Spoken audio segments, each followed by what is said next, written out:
Attention, please. The show starts in 10, 9, 8, 7, 6, 5, 4, 3, 2, 1, go.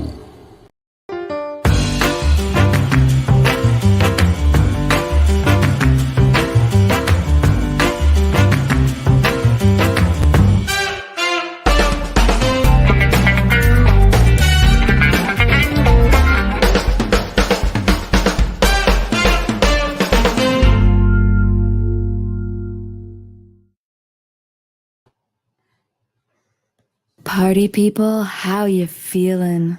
How's everybody doing tonight? All right, welcome to what'll probably be an abbreviated version of What's Cooking in the South. I'm looking forward to tonight. We got some of the usual shenanigans that we usually have going on. Hopefully we'll have the usual suspects coming by, but we shall see. Tuesday nights are a little bit different. So lots to talk about free agency, lots to talk about expectations for the NFC South, et cetera, et cetera. Where are you guys tonight? Hop in the comment section. I want to hear from you. Let me put up here.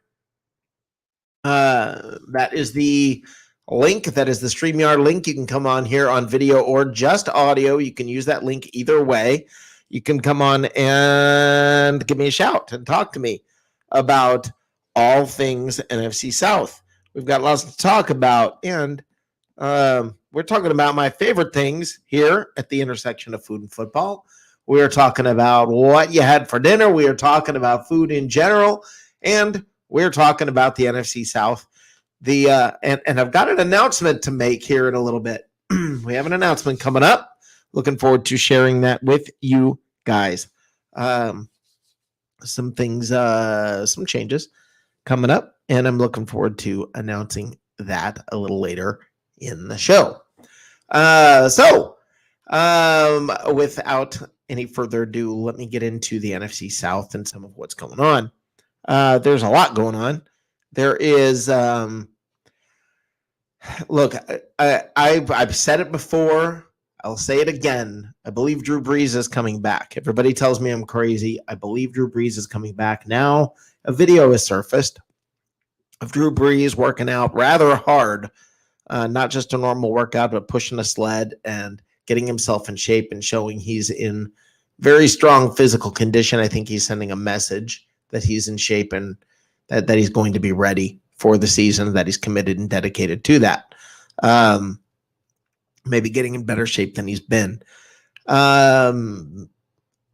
We shall see.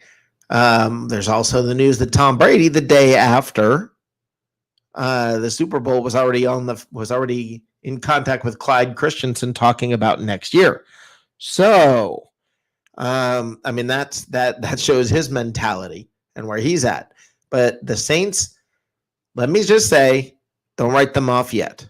Don't write off the Saints yet. Give them a little bit of time and see how this whole thing shakes out and whether or not they can, their capologists can make some magic happen and get them through one more year. And we'll see what happens. We'll see if they can pull that off or not. But the rumor of their demise may be premature. We'll see. Drew Brees still has to be able to perform. And he didn't show that he was able to do that this year, but he was not healthy. And I think that what you're seeing this year is a new, rededicated, repurposed Drew Brees. So we'll see. I would be thrilled if I was wrong. Christopher Cole, you had KFC for dinner?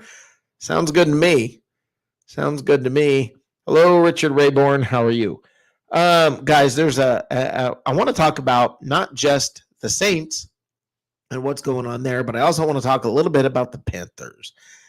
Now I live here in Charlotte, and the rumors are flying about Deshaun Watson coming home to this area, which is apparently where he's from. Everybody seems to be jacked up and motivated that perhaps, let me underline perhaps, Deshaun Watson will be coming to the Panthers and what that does to them. And immediately that makes them a contender for the division. And I do think it makes them something you're going to have to deal with. So that's going to become very interesting very quickly if he were to sign there. They are quarterback wise. I'm going to call them the weaker sister in the division, even with Teddy Bridgewater. But that's still a quality quarterback. It's just now if you add Deshaun Watson, all of a sudden it's like, holy crap, that they've got the second best quarterback in the division at that point. Whether Drew Brees comes back or not, Deshaun Watson becomes the second best quarterback in the division. Some people would say the best quarterback. I don't believe that that's true. I think you're talking about, I understand why people are saying it because of his age, because of his physical abilities, but there is another level. And I want to talk about that level when it comes to Deshaun Watson. I want to get into that because I have a little bit to say about Deshaun Watson and the hype around Deshaun Watson and the belief in Deshaun Watson. And I want to hear from you guys. I do want to hear from you guys. I'm hoping we will have Johnny Dean come on here. We will have Matt Colson on here shortly. But I do want to talk a little bit about some of the details here about Deshaun Watson and my thoughts. I believe that, let's just pretend Deshaun Watson goes to the Panthers. Look, everybody's immediately saying that makes them, a big-time contender. Wherever Deshaun Watson goes, it changes the fortunes of that franchise. We were talking on here about how a lot of the guys here were saying, Jacob Charnow and others were saying how if Deshaun Watson were to go to the Jets would immediately become a team with a winning record, blah, blah, blah. I want to point something out about that fact. What has Houston done with Deshaun Watson? When they had the J.J. Watt at his peak, when they had, all of that, when everybody was there, what did Deshaun Watson do there? That is so magnificent. I know his stats were fantastic, but to say that he is that transformative for a franchise, I'm not saying he's not a fantastic physical quarterback. But I'm raising what I believe is a genuinely valid question. When you look at what he has accomplished, I believe statistically, I believe he's a threat. I believe that he's talented in a huge way. I believe he's got great arm strength. I believe he is athletic, like in a massive way. But what people, I think, confuse when they look at quarterbacks like Deshaun Watson, Patrick Mahomes, they say, this guy is amazing. Look at his physical gifts. But they miss the one thing. And let me say this, guys. The Bucs don't have a quarterback with the greatest of physical gifts. He can't run fast. He's not a dual threat kind of guy. He's not, he's not that threat to run isn't there. That all of that part of it isn't there. He's the best quarterback that's ever played. And every time people say, well, the game's changing, he just keeps going on and winning Super Bowls. What has happened is the sexiness of the run, a dual threat running back who can do all these crazy athletic things,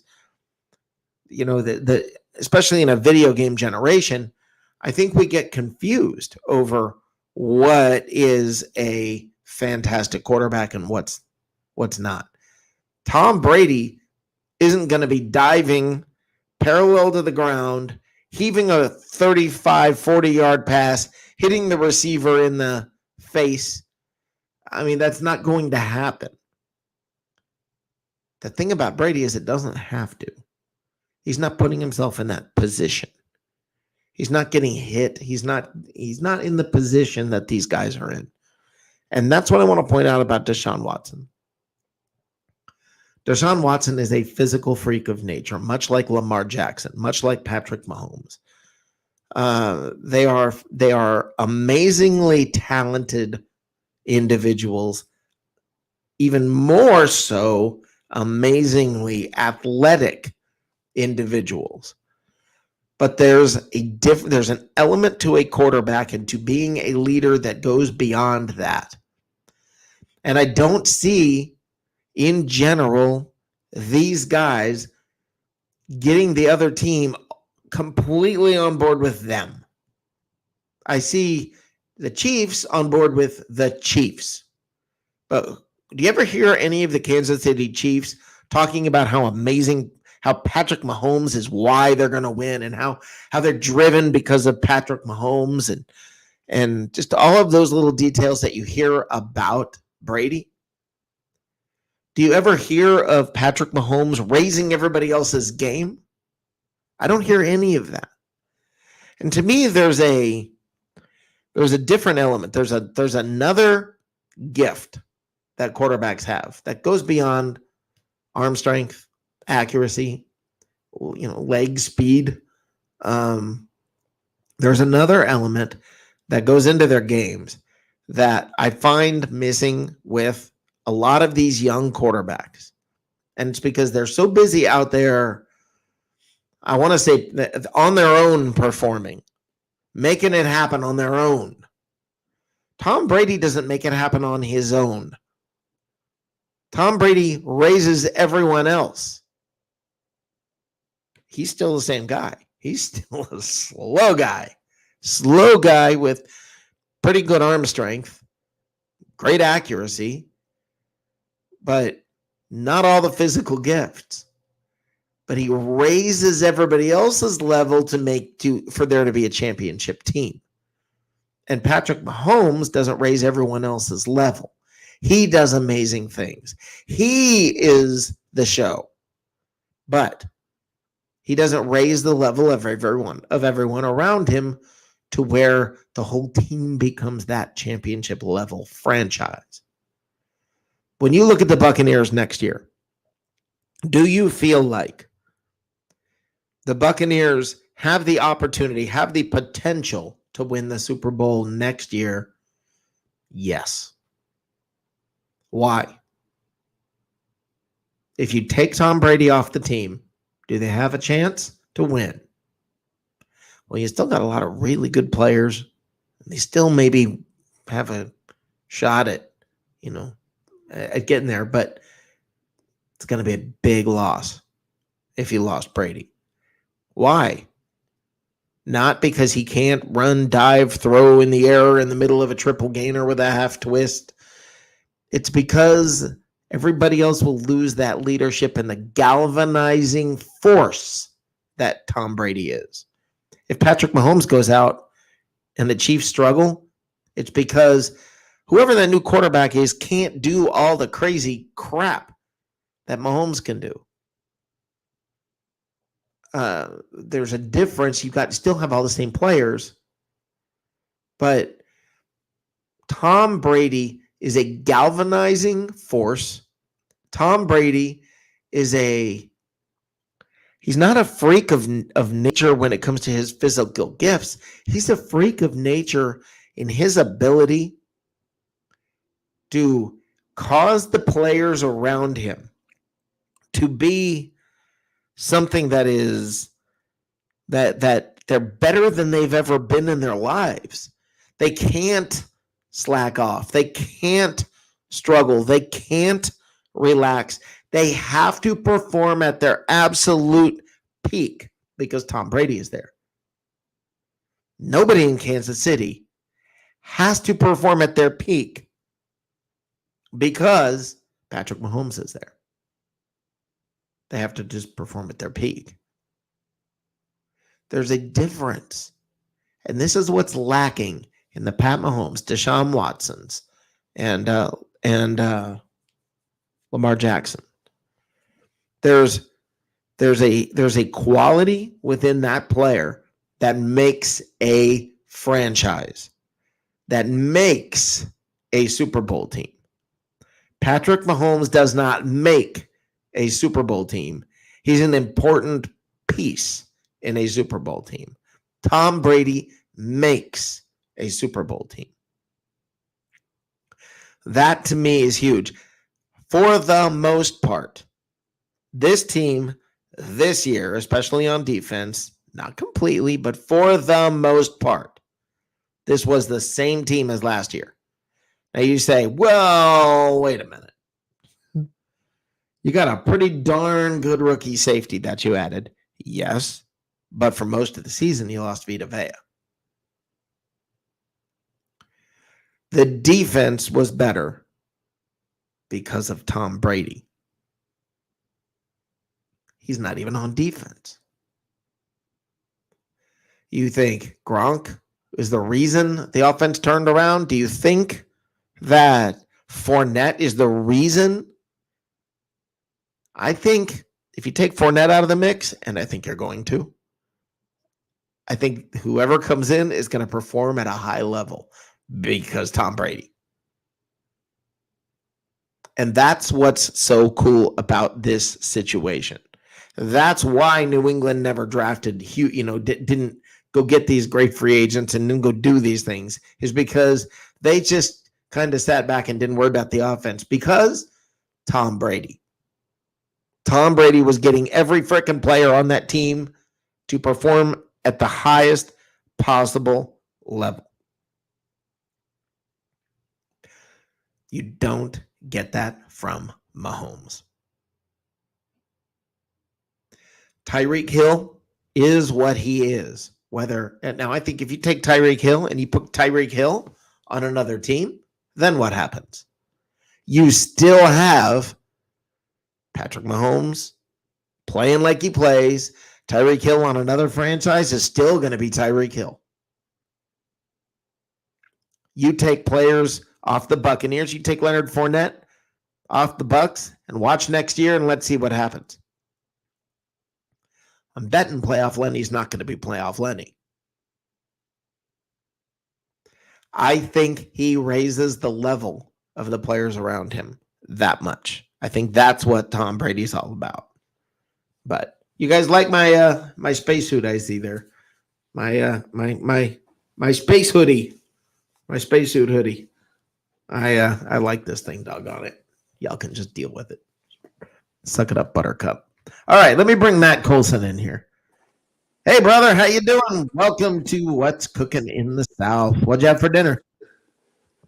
We have a chain here in Oklahoma called Boomerang. Uh-huh. And they make, it's old school 50s greasy hamburgers and nice. All of that crap and mom's nice. apple pie in the window and all that. Uh-huh. Cost out, it's like going to Red Lobster, but that's where my kids wanted to go today. So that's where we went. Awesome. And that's awesome. That's tick. What's that? I'm fat as a tick right now. Yeah, well, but you're happy. That's it. I'm gonna sleep well. Fat and happy works. There Fat you go. and happy works. Yeah, I'm good with that. I was listening to your thing about Deshaun. Yeah. I'm just curious how, because you look at this with a different prism than I do sometimes. Where would you put yourself if you had the option? Would you want to be in a division where you got to beat Tom Brady? Or would you want to be in a division where maybe Josh Allen isn't everything we think he is? I don't know that makes my – I don't know that I decide to go to a team because of who the opposing quarterbacks are. I don't know that's what I base my decisions on. I go on number one, money, and number two, who am I going to be playing with? Those are the two things that I think you play that you piece together. I think you look at your opportunity, whether it's the right system for you or not, more than anything. That's what I would do. I would try to get in the right system for me, the right team for me. Right. And look at money. Because I'm a professional. That would be the way I would probably look at it. Well, I'm certainly not going to go to a team because Josh Allen's on a different team, or I'm not going to not go to a team because of Josh Allen. Well, I was more concerned about the Brady factor because nobody's going to beat Brady till he's done. And you got at some point it's hard. It's so hard to say comments like that, but when you look at it, you kind of have to shrug your shoulders and go, "There's something magical about this dude." I don't know what happened. He's going to go to the playoffs every year. Yeah, he went wild card this time. Last year he was a. I don't think he was a wild card last year. Right. But he always gets to the playoffs, which means he's either going to win the division and you might get a wild card, or he's going to at least get the wild card. And I don't think Carolina's ready to win the division. But with Deshaun Watson, they are going to be a much better team. But I agree with that. It's intriguing, but I don't know if I'm 25, 26, 27 years old and want to make a resume if I'm going to want to go up against Brady for 3 years. That's the only 3 years. 3 years when you're as old as Deshaun Watson. That's not a horrible thinking thing.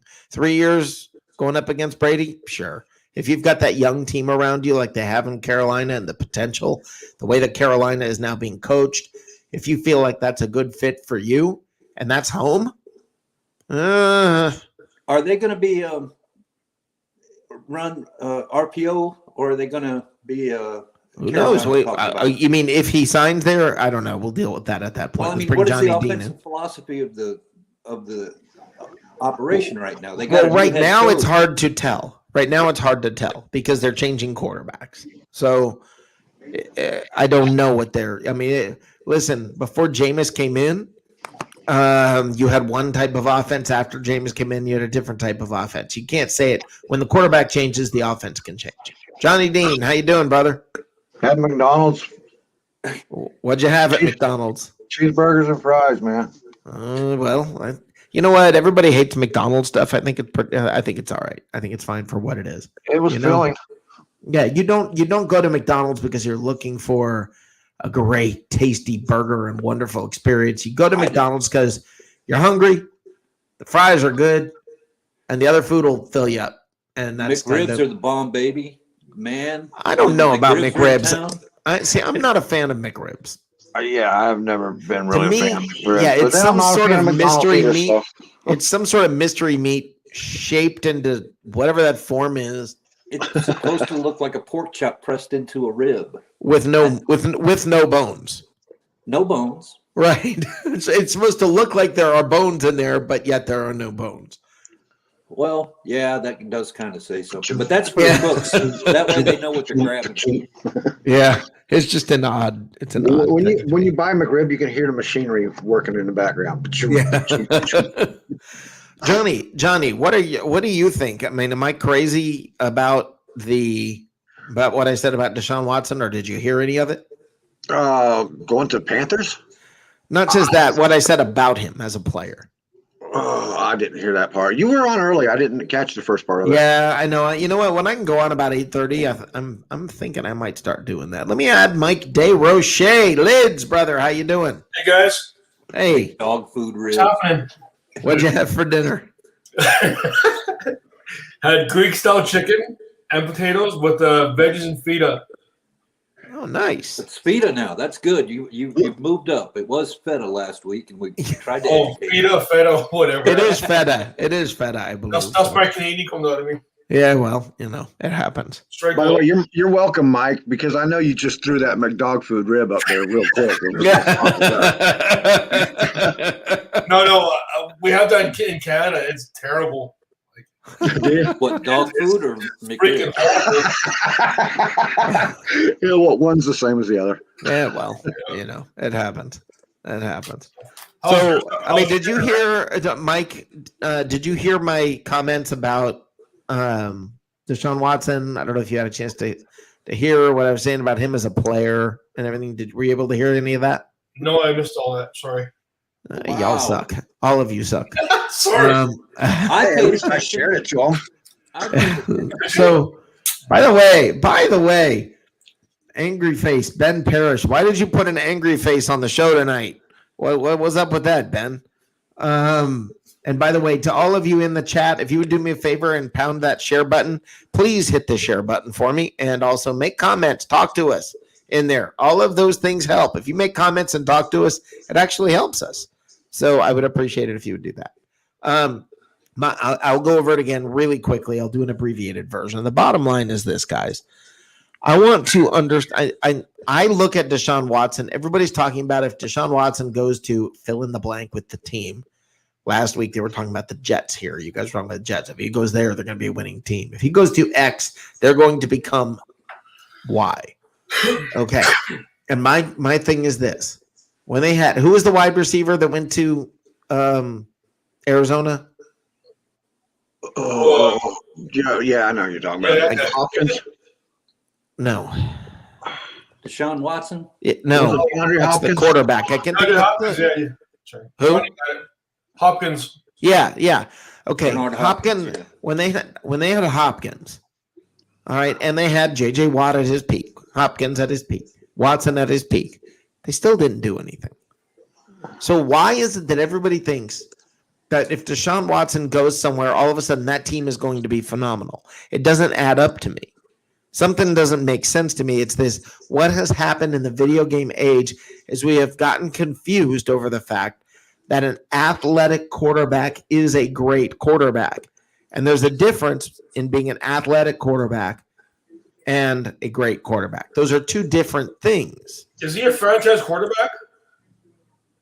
I think he's a franchise quarterback, yes, and he's a gifted athlete.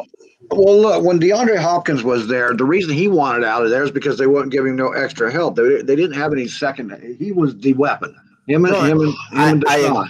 I agree, but everybody, and on this show, everybody was saying, "Oh my gosh, if he goes to the Jets, they become a winning team." And I'm like, I don't know about that. Where? Who? Why? How? Just because of him? I don't get it. They're not that He team. gives them a much better boost. He Yes. is a great quarterback. He is, and given the chance, he could grow into a fantastic quarterback. Maybe. But this is what I was trying to say, Johnny, and this was what my whole beginning of this show is, and I want you to go back and listen to it tomorrow. Is just because someone is athletically phenomenally gifted doesn't make them. I don't base it on that. Well, and the reason I'm saying it is, and I'm going to use, everybody's talking about Mahomes being baby goat. I want to point something out. Tom Brady coming to the Buccaneers raised every other player on the team. Patrick Mahomes is phenomenal and carries the team. But I don't hear any of the other players saying, I got to perform, I've got to do well because Patrick Mahomes. But you hear the reason people are performing good in Tampa. And all these players, why do they talk about, what? Why are you showing up at practice? I don't want to disappoint Tom Brady. What's happening? I'm getting better in practice because Tom Brady's coaching me. Okay. What about the Super Bowl? Why'd you guys perform like that? Well, you should have heard his pregame speech. It's all the players are, why are you doing well, Tom Brady? They're not Tom Brady. There's one Tom Brady, dude. There's only one. Okay. Right. All right. If we hadn't have gotten Tom Brady last year and we got a fantastic quarterback to replace Winston, we would have been better. We wouldn't have got to the Super Bowl. No. Right. That's what I'm saying. And that's what I'm saying about if, for instance, Deshaun Watson goes to Carolina. I just don't look at Carolina as all of a sudden, well, now you guys got to start watching Carolina. And I'm like, well, wait a minute. When he had DeAndre Hopkins and J.J. Watt was on defense at his peak and prime, and their defense they were beasts. They had that other guy too. No. The Carolina needs a lot more pieces to put Deshaun Watson in there and start talking about playoffs. Right, but then when people say, okay, if he goes to the Jets, they're going to be a winning team. Now, the thing with the Jets is they have an opportunity, but what people forget is if you give up all those picks that you got to get Deshaun Watson, then you don't have those picks to build your team. So, I'm with you on that. Look, man, I ribbed you guys the other night about 9-7 and all that stuff for Jacob, But honestly, if they get Deshaun Watson, they're not going to have the capital to put pieces behind him. And even if they did, when he was in Houston, he still didn't do much better than 9-7, 10-6, whatever. And that was when they had it all going for them. Now you put him in. That was the other. Yeah. Now you put him in Carolina. Now you put him in what? I mean, just about any other team. And I see him as being phenomenal, but I don't see him as being a guy that's going to carry a team. I don't see him as being. And I want to add somebody. I want to add someone to this. I'm very much looking forward to this. I always feel like we get the VIP here when this guy comes around. Let's add Ray Kennedy. God. There goes the show. Ray Kennedy. I didn't even recognize you in here pulling the lids. I feel like royalty. Royalty is here tonight. How you doing, brother? I brought it so everyone could pick on me. We're talking. I ran my mouth, and I'm here to take my beating. Now, see, Ray, you got me on a night when I was all being serious for Rick and stuff. I was going to go and have a serious show with Rick, and now you're here. And the first thing I got to say is, man, wouldn't Jameis Winston be a great backup? Don't start that crap, Johnny. Buccaneers. Hey, guys, don't forget, 7-9 with Jameis, 30 interceptions, over 5,000 yards, though. But you're right, Blaine Gabbert, the team's 10-6 this year with Blaine Gabbert at quarterback. But man, I said this last year before the season started, and I didn't give a scenario as to why. But I said then, if Tom Brady never takes a regular season snap for the Buccaneers, this team was already better with the extra reps, the gassers, Berkeley prep. They already had it. And then Bruce Arians even alludes to him with the recovering from the knee now. Even from the golf cart, he makes this team a better team. Yeah, and he started the day after the Super Bowl talking to Clyde Christensen, saying, "Hey, well, I think we're going to be better next year, and here's how I think. Here are things I think we can do." He's already on it, and to me, that's the difference between when I understand Deshaun Watson is exciting to watch, and I'm going to draw a parallel here. Please, everybody, don't get. I'm going to bring Josh Allen because he's probably going to tell me I'm an idiot. Hold on. Hey, Josh. Joshua? I'm here. Okay. First of all, Ray, what'd you have for dinner? I haven't eaten yet, but I had a late lunch, and I made fried rice for myself, so I'm going to call that a conversion dinner until I get home to see what the wife surprises me. That works. Johnny. Johnny. I already asked you, Johnny. Joshua. What'd you have for dinner? It's Tuesday. Tacos. Okay. Very good. Now, one of the things that I said is I don't understand. Now, I'm about to get myself in trouble. I don't understand all the hoopla around Deshaun Watson, who didn't get Houston much over 10-6 or so, even when he had Hopkins, even when he had all the players in Houston, even when everybody was there before it all blew up. And see, everybody's on O'Brien's case for change, for kind of blowing the whole thing up, and they weren't getting it done. So I'm not. Well, he took a crap team to the playoffs, man, and that was a crap team, dude. He got to the playoffs. It wasn't a crap team. Yes, it was. He had DeAndre Hopkins and what? And Clowney. No. On offense. Wait. And what? Oh, and Clowney, yeah, Mr. No. No, that's not what I was going to say. That's actually who's the tight end. They had a good tight end there. I can't think of who it was. The Texans?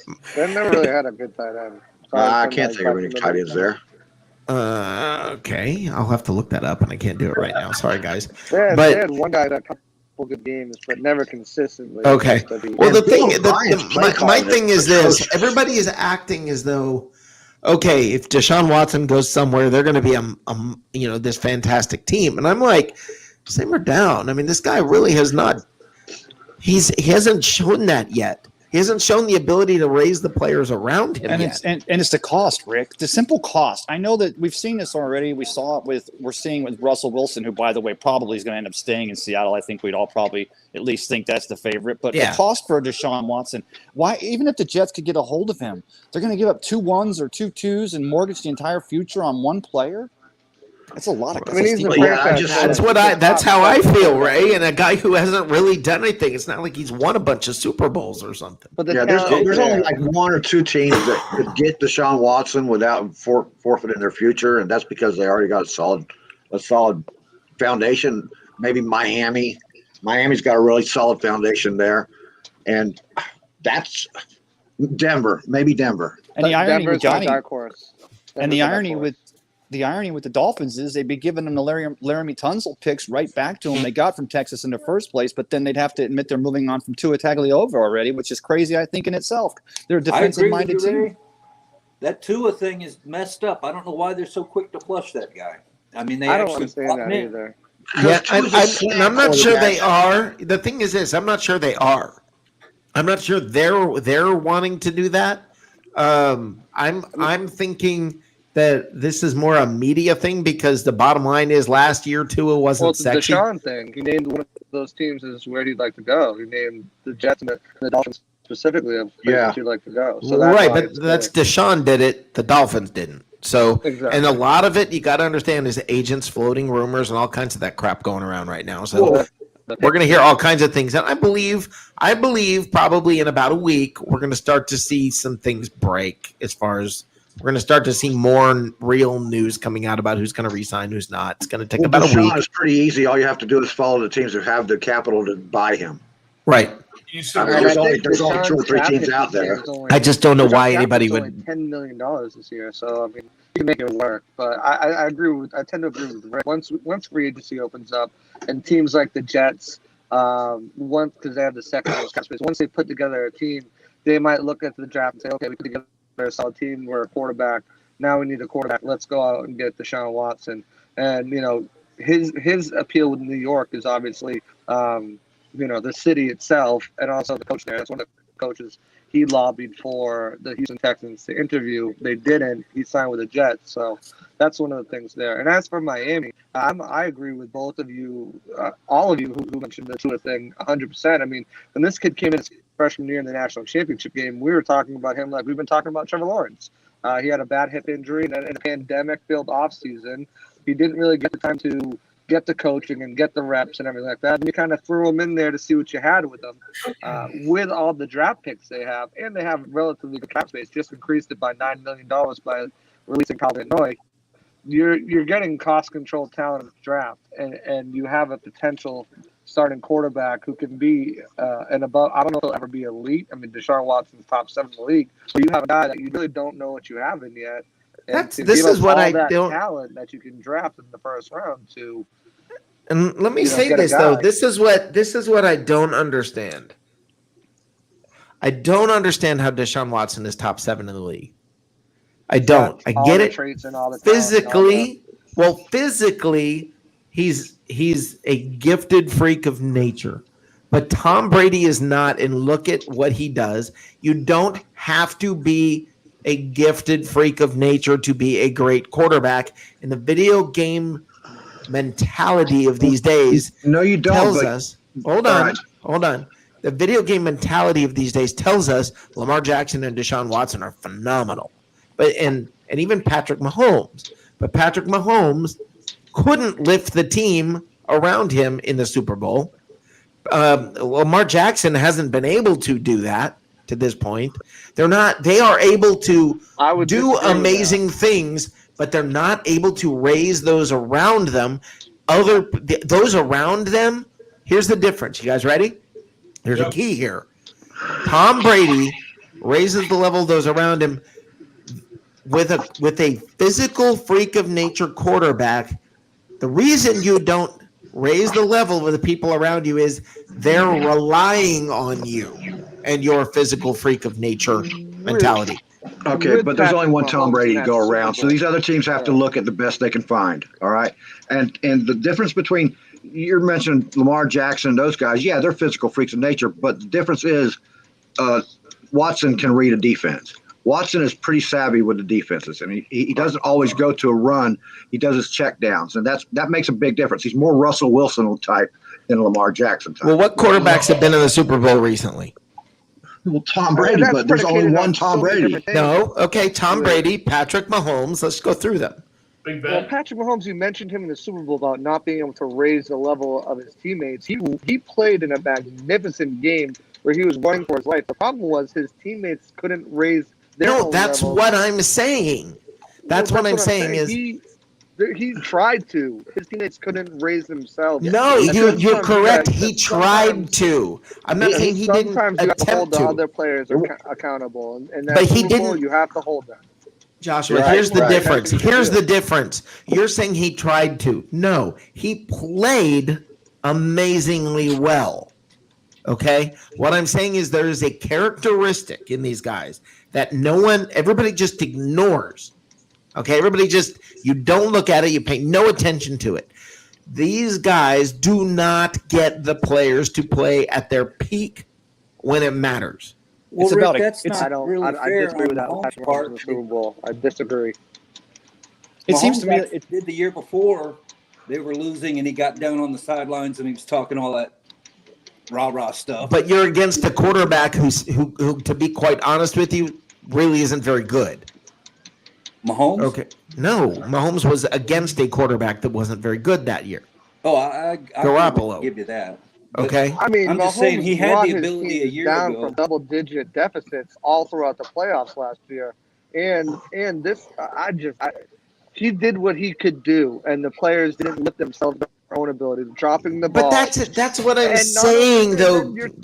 No, but that's I don't understand what you're saying, because you're saying that he didn't lift everyone else's players. I mean, he can only do so much. He That's put the ball not. in the right No, I spot. agree. He can only do so much. But what's amazing is you have Tom Brady has all of these players around him showing up at extra practices, doing everything, saying, "I can't fail Tom Brady. I can't fail Tom Brady. I have to do this. I have to achieve." They're showing up at extra practices. They're doing extra things. They're studying extra hard.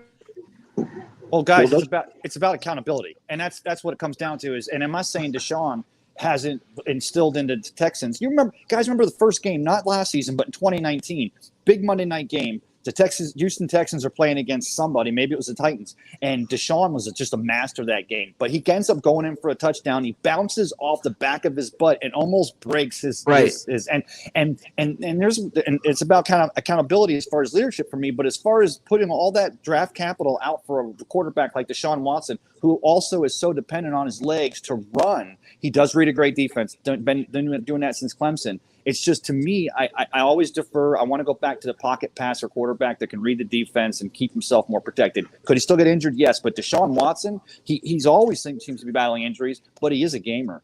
And I want to say this, guys. I want to say this because I think this is a good way to explain it. Is with everybody on the Buccaneers, their attitude is, I have to do something fantastic. I have to be excellent.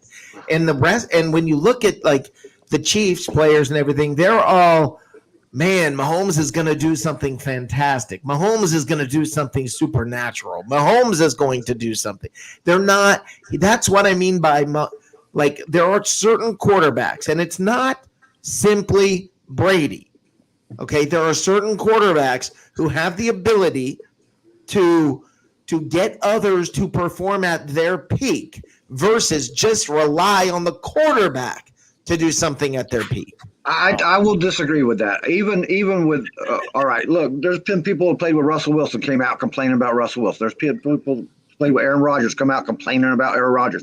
Nobody has ever come out complaining about Tom Brady. There's a difference. These guys who are playing with Tom Brady at a high level, that is their heroes. They were in school watching Tom Brady, and you know what it would feel like to embarrass yourself in front of your hero.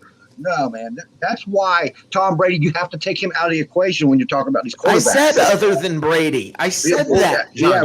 The other thing you got to look at with these quarterbacks that you're talking about, with Sean or whatever, all three of those guys are runners. And they're not going to last 12, 15 years like Brady. Right. They won't. They're going to be here for another 2 or 3 years, and then they're going to start to fade. Yeah, that's what I'm saying. These players are just looking at those quarterbacks like you're just like me. Well, guys, you know what's funny is that's what I'm saying, Johnny.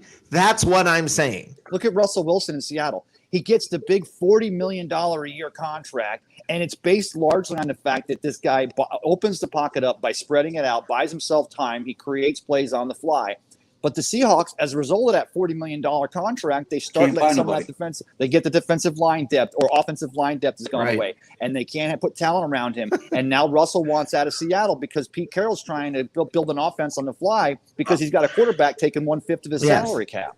Yeah, and that's why I think Tom Brady is the perfect storm, because not only is he driven to some sort of obsessive, weird got on probably diagnosable level drive for excellence. OCD. On top of that, Isn't that he's sick? got a freaking supermodel, the biggest money earning supermodel wife ever. So Boom. he has no issue at all with money and saying, yeah, I don't care if I make money, put it into the rest of the team because I've got to win. He's got some weird, and it is weird because especially on Instagram, he's been posting all these pictures of him in his first couple of years as being a pro and when he was coming out of college, and he's showing what he used to look like and the videos of what he used to look like and interviews and all this, and it shows something has happened in this guy's brain that caused him to become a different human being. He has And no his- stress. Rick, No, you don't have man. to worry No. about Oh, no. It's not that he has no stress. You kidding me? That guy, they win the Super Bowl, and the next morning he's stressed over winning the next year. Rick, I'm glad you mentioned that if I can, because I wrote that article and it was funny because I talked to the dude and he's like, Rick already messaged me because I dropped a message on a dude telling him I'd written that article. And guys, I'm sure all of you have seen it. Clyde Christensen they just got home from the Florida Aquarium a couple of hours before. It's the next morning, day after, February 8th, and Clyde Christensen's playing with his grandkids. And Tom Brady FaceTimes him first to thank him for working with him this year and all he did, but already with some suggestions on how to improve the offense for 2021. That's OCD all the way. Well, And when he's telling, oh my God, Winfield, because he gets his tattoo on his leg of the Super Bowl trophy and all that, and Brady's telling him, save room, save space, because you're going to get more of them.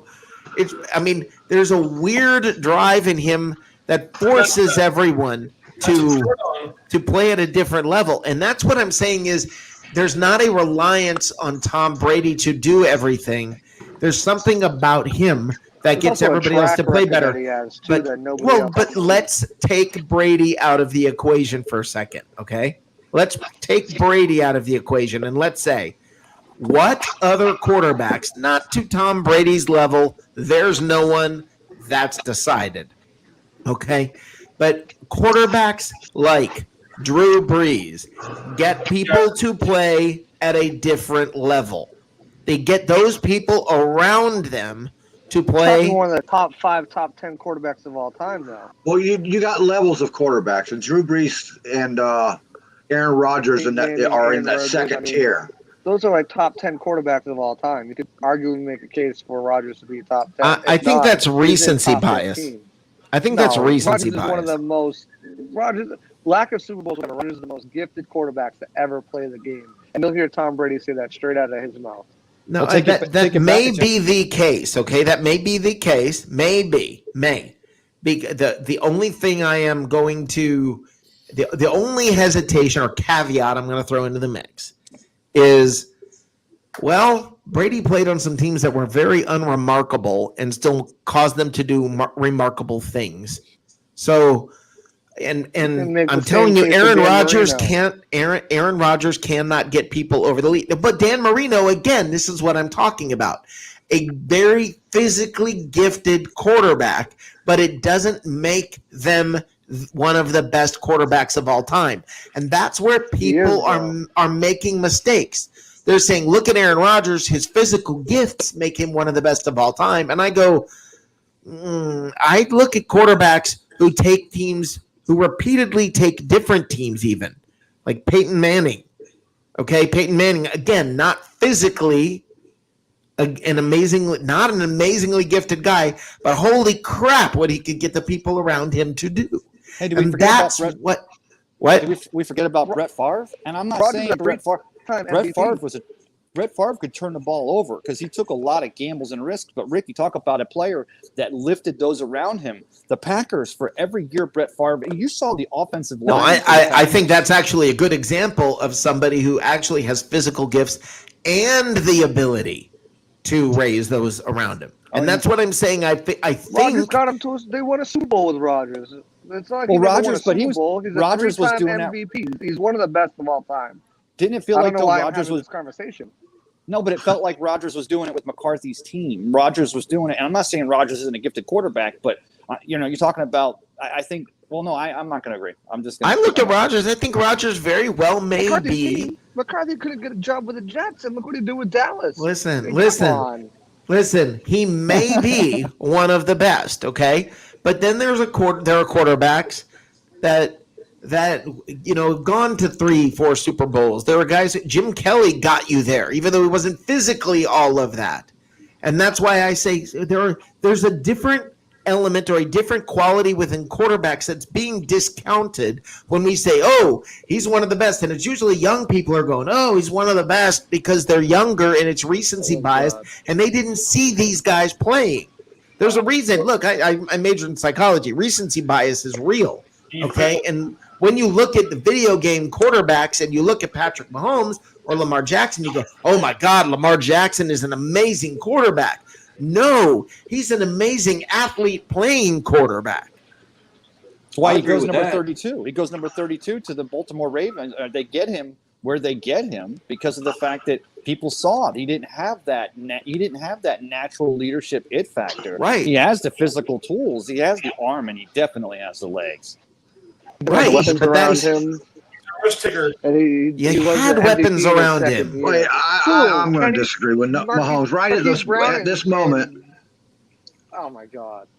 At this moment, Mahomes is a great quarterback, whether he stays that way or not. And I'm going to tell you why. Not because of his physical abilities. Part of it is, but the fact that he knows where his people are on the field all the time so well that he can throw a no-look pass. Okay, I agree with you there. I actually agree with you there. And I actually think I will say Mahomes I'll put in a separate category because Mahomes does things that Lamar Jackson and these other guys physically can't even do. I'll even put Mahomes in a separate category because from a physical standpoint, he can there's a what that guy can do is just a next level insane.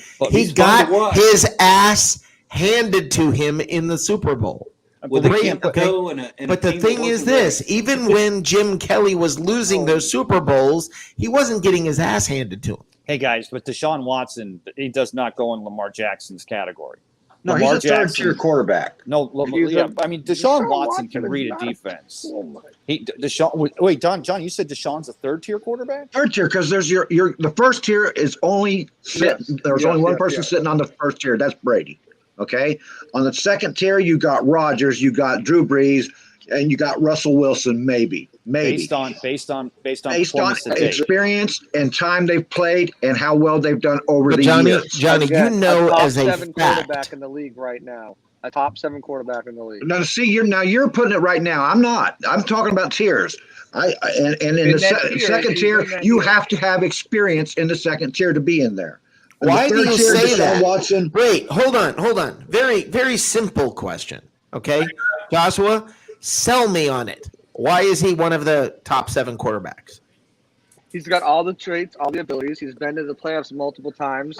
He's got his team a huge lead over Patrick Mahomes and the Chiefs 2 years ago. Before the entire team imploded under Bill O'Brien. The defense gave up that lead, not Deshaun Watson. He had him in that game. The plays he can make, the ability he has. That makes what's his name, Matt Ryan, phenomenal because he took a huge lead over Tom Brady. Well, Deshaun Watson has something none of them have. That's not what I'm saying. Oh, my God. Okay. I think we're just going to agree to disagree. Well, yeah, but Deshaun Watson has something that none of those other guys have. Tom Brady doesn't have it. Drew Brees. And you guys don't agree with me or not. He has a national championship when he was in college, and he carried that Clemson team. He was the stud of that Clemson team. He's shown that he can do it at the highest level. No, that's what I'm saying. You said it perfectly. He carried the team. That's it. You're actually that's actually kind of proving what I'm saying. What do you think he did in Houston? But you see, this is what I get it. Josh, I'm not arguing with you about this. I would put him in the top 7, but as far as tiers go, he's a third tier. Because he doesn't have the body of work yet. 7. Exactly, but he can have the body of work. He's been I would put Stafford in the third tier. Listen, I would put Stafford above him. Hey, if Jadeveon Clowney works out, if J.J. Watt doesn't get injured every year, and D-Hop doesn't go to Arizona last year, if Deshaun Watson had a team behind him and not a crappy coach that couldn't coach his way, who's also trying to be the general manager, Deshaun's in that second tier right now, Johnny. I think that you'd see Texans. No, he doesn't have the body of work. The second tier is for people like Drew Brees, Aaron Rodgers, Russell Wilson may be in the second tier. That's I agree with what Johnny's saying. I'm with Johnny on it. But Johnny, you know full well what I'm talking about. Younger people who did not see the older guys play don't understand that leadership that they had. They look at a guy like Jim Kelly and they go, physically, really? He didn't throw that many yards. He didn't do this. He didn't do that. And they're missing that whatever that other element is that Bernie Kosar had. Wow. Okay. They're missing things that because Reed and Thurman want to be with him. He had a stacked team. Well, Bernie Kosar?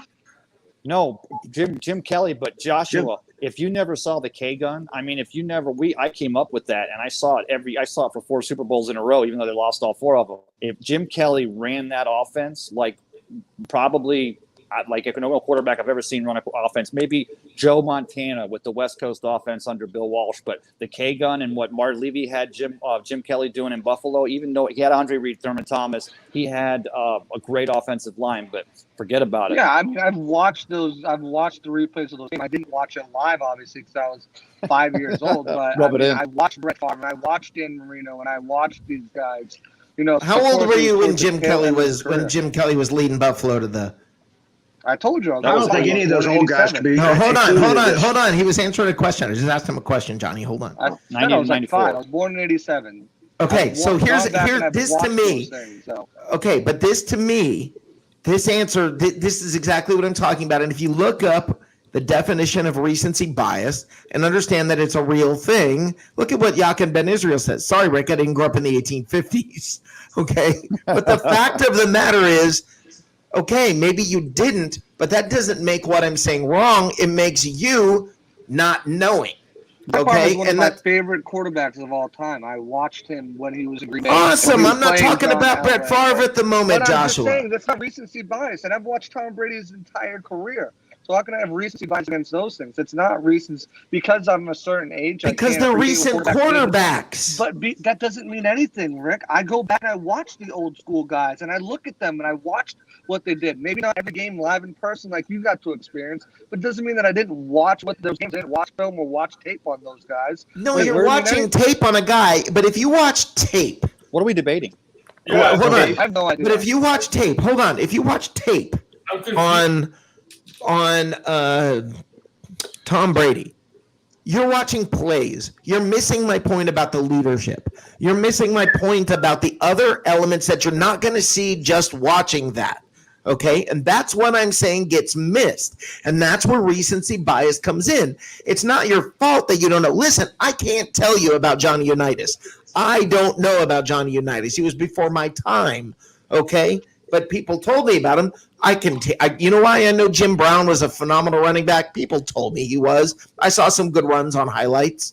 That's what I know. Okay? That's all I can tell you. That's all I know because that's all I saw. All right? But right now, you have a different mentality and there are different rules. There's a different type of game.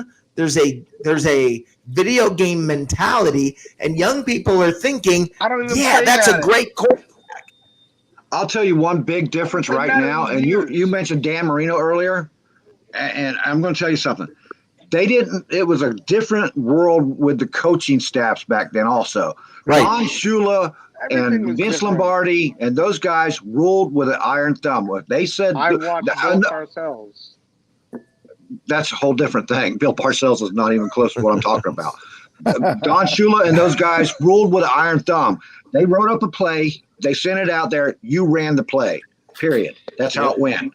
Landry did the same thing. Bill, the guy from Buffalo you were talking about, that team would have won if he hadn't been so stubborn.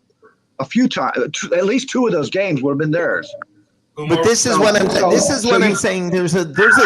It's not somebody's fault. Like, it's not my fault that I don't know what Johnny Unitas did.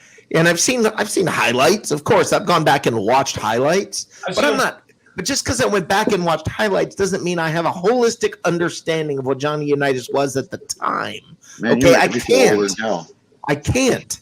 understand what Johnny Unitas was at the time. And Joshua, for you to sit here and act like you've got this magical, mystical understanding of people who played before your time, stop, man. And just, it's okay to say, you know what, I kind of don't know and I can't know. Yeah, and you're I'm right. very but educated on the ones now. I don't believe it.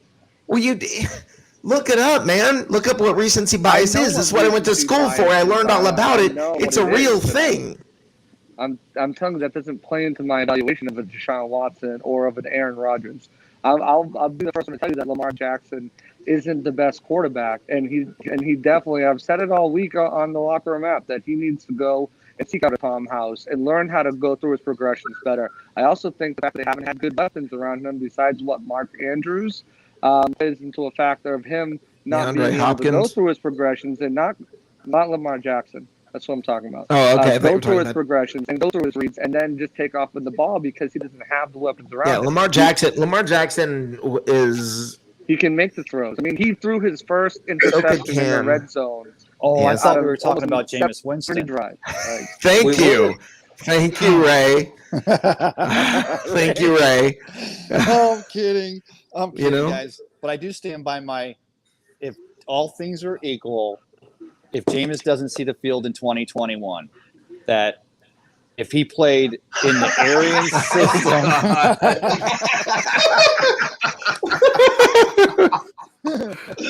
Oh, way to break the mood, Ray. Wow. Love you guys.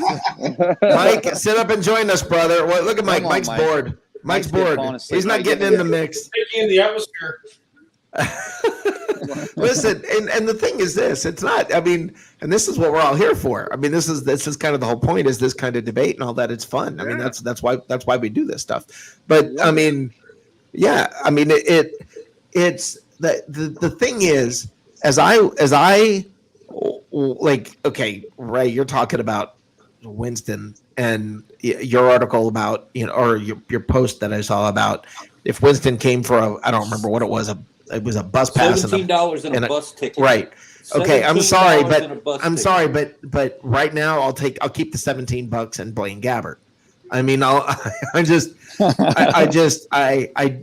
don't want that mess in the locker room. I don't want that mentality. I don't want that head case. I don't want that, whatever that is, in a leadership position in that locker room.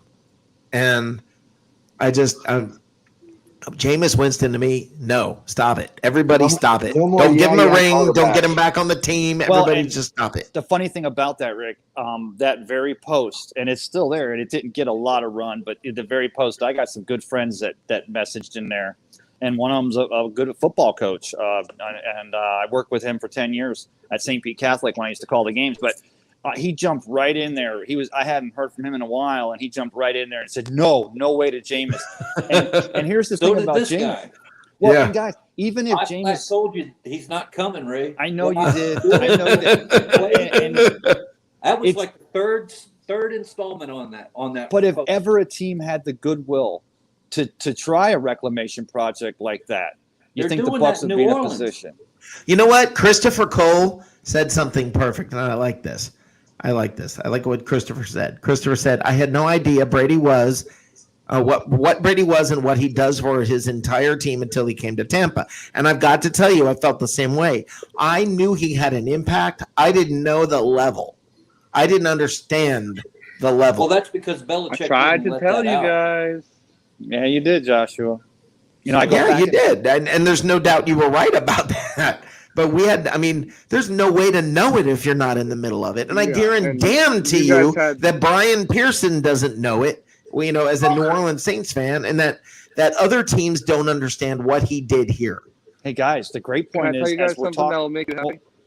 Go ahead, Josh. I just want to tell you, so the Minnesota Timberwolves lost the other day, which makes them now the most losingest franchise in all of sports. We thought we'd never overcome. But going back to Tom Brady, Sorry, that deserved it. Go ahead. The NFL still, they're starting. Roger Goodell makes a statement, and the coaches, of course. I had an article I wrote when Bruce Arians said veterans love that SHIT. I won't say the word, but the Right. fact they're talking about having more of a virtual off season again with COVID-19 still being a thing, and Not in Texas. Not here in Florida during spring break. Yeah, Let me I tell don't. you I don't know that something. that's going to happen because I think you're going to start off that way, but I think we'll end up with camp But you guys because we they were just talking came out today and said everybody in America should be able to be vaccinated. There'll be enough vaccines doses at the end of May for every person in Yeah, America. exactly. And the governor I of think Texas everyone said will that be we're vaccinated. taking off mask mandates. Everybody open up, Yeah. have a good time and party.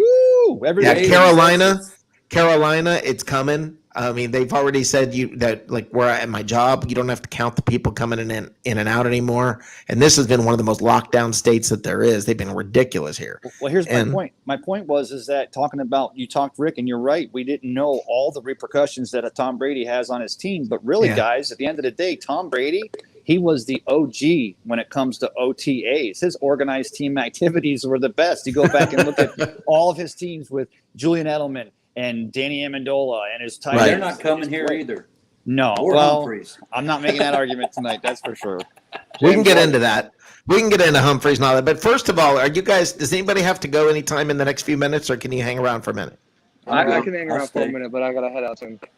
Well, what we're going to do is going to take a little bit. So Joshua, why don't you tell everybody where to find you? Oh, Well, yeah, you can find me on Twitter at Joshua_C_Allen. Got some great content out. More content coming out. I just did a 7-round mock draft. Got roasted for a little bit. I did a little sneak peek. That's part I of the had fun. I had them drafting a running back in the 2nd round. I know I saw Peter that. loves the victim of volume, but I think the writing's on the wall for him not to be signed. So definitely go check that out. It's one of the only 7-round mocks out there right now, and definitely Yeah. took a lot of time. But it's not flashy. I'll tell you right now. And trenches win championships, so look for a heavy trench draft, especially Oh my after God, I'd Jason be Light. thrilled. Especially Jason Light and Bruce Arians said that if they can re-sign everybody, and then Mock is under the impression that they re-sign everybody, that they'll be able to focus on future and luxury picks. So there's a few picks on there you might be like, wait, what? Why? But read Right. the explanations, not just the names, and you'll see why. A guy that I love that I have Awesome. been taking, Deo out of Yingbo, who we actually the Buccaneers actually had Bless you. Dare out of Yingbo in here, but the guy's a JPP clone. He can Rama line Lama up Ding inside, he Dong. can line up outside, he can line up everywhere. So go check that out. I'll have an article about Shaq Barrett out tomorrow as well. And does the JJ Watt signing affect the Buccaneers and Shaq's contract I hope negotiations? not. Feel free to give that. Make sure you guys give that a check out. I'll have the Audible back. I know I've been saying it for weeks now, but I'm trying to lock down my schedule to be able to bring you guys back the Audible. Have some really good guests. I'm working on number 13. Hopefully that will be something we can bring to light. But When? Yeah, as soon as I can lock down my schedule. I'm just trying to. I thought you said switch things around. November 13th. No, I said I'm working on number 13 as a possible draft. Number 13. I'm going, what? We'll look forward to that Wow, 8 yeah. months from now. By the way, while all of you are here, I want to tell you guys this, and I'd like for you guys to take part in this. 8 months. On Tuesday night, April the 16th, I'm going to do a very special show here, guys. It's going to be a New Year's Eve show because that's the last day of the NFL year, and we're going to ring in the new year. And we're March going to have 16th? April March 16th. or March 16th. March 16th. Sorry, March 16th. March Don't worry. 16th. Yeah, sorry, brain fart. Good. I'm glad. This month. April 16th, I'll be running from the IRS because I want to pay my taxes back. Yeah. So I'm November glad it's 13th, March. April 16th. What's going on here, man? Yeah, no, March 16th is going to be the start of the March 17th starts the new league year. So we're going to ring in the new league year, and I'm going to have some changes to my shows. There's going to be some differences coming up, guys, and We're all keeping fired. it fresh. And yeah, you're all fired, and I think it's going to be a whole lot of fun. Joshua, I'm going to let you go because we're going to do the meme grinder, and I don't want to keep you locked in here because I've got quite All a right. few. All right, All man. right, I'll talk to you guys soon. Have a great night. Later, Take care, Josh. Joshua. Later. All right, does everybody have time to stay for the meme grinder? I think I better Yes. go, guys, only because my battery on my phone is getting down low. I don't want to be dunking out in the middle. Okay. Of it. You and your Ray? batteries, Ray. What's up with Ray? that, man? Everything I do everything without a plug-in. I didn't bring it tonight because I came straight from UPS. Quit using those batteries on adult merchandise. Bro, these guys. Oh, Do Right. Hey, thanks for we'll get into all. Hey, March 9th, the Bucks have until to use that free agent or that franchise tag. Do they use it on somebody? Who is it still? I know we still have to have that debate, but I'm going to watch the rest of the show and I'm going to finish my workout here. So thanks for having me, fellas, and we'll see you. I'll see you guys tomorrow night on the Over Under with Harry the Greek. Awesome. Have a great night. Take care, brothers. All right. We had royalty come in tonight. We had Ray Kennedy stop by. So I'm pretty excited about that. Now let's get into it's time, guys. We have a segment called the Meme Grinder, where it's basically memes that I've seen over since the last show that could be poignant, could be serious, could be funny. They could be pretty much anything, but Can we change it's sort of what's that? Can we change the name of the show to Oil Grinder? Or Never mind. Carry on. Let's go.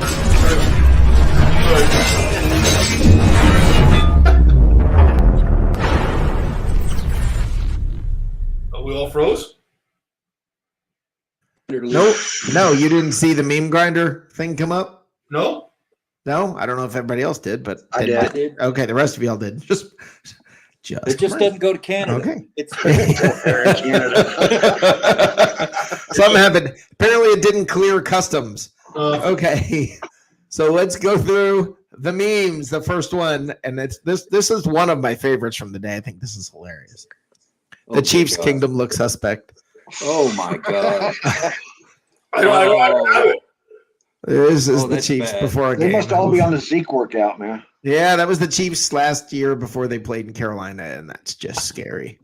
That is just scary. They're doing an homage to Mr. Cam Newton. Yeah. Good That's it. Lord. Yep, and it was in Carolina, so might as well. But anyway, here's another one that I like. Y'all ready? Yeah.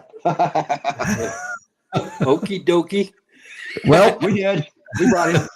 yep, I we can't, did. I can't see them. You can't see the memes? No. Let me pull you up and then add you back to the stream. Can you see it now? Nope. What the hell, man? Man. I have no idea. Sign off, come back in. Okay. I don't know what's going on there. I don't know why it doesn't see him. Okay. Breaking news. J.J. Watt injures thumb, tweeting about his move to Arizona. He's expected to miss the entire 2021 season. And that could happen. That's the one thing about him. He does break easily for a big man. Well, he's been through an awful lot. The guys, if you saw the bloody picture of him and all of this in previous games, and now he's out there playing like a beast. I don't know. I'm not going to call that guy soft. Nose with that grill. Yeah, if there's one thing I'm not going to call that guy is soft. Exactly.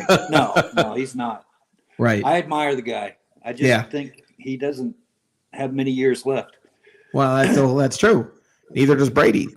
Okay, he's a more mobile Tom Brady. Tua Tagovailoa on Mac Jones. Yeah, I read that, and no. Yeah. There's a leap. There's no pressure on that kid now. Yeah. No. Did you see who put that out? I think it was Mel Kiper, man. Well, no, it was just a quote by Tua. Well, Mel Kiper's the one that said it on ESPN. Okay. Well, I mean, he was just quoting him, but yeah.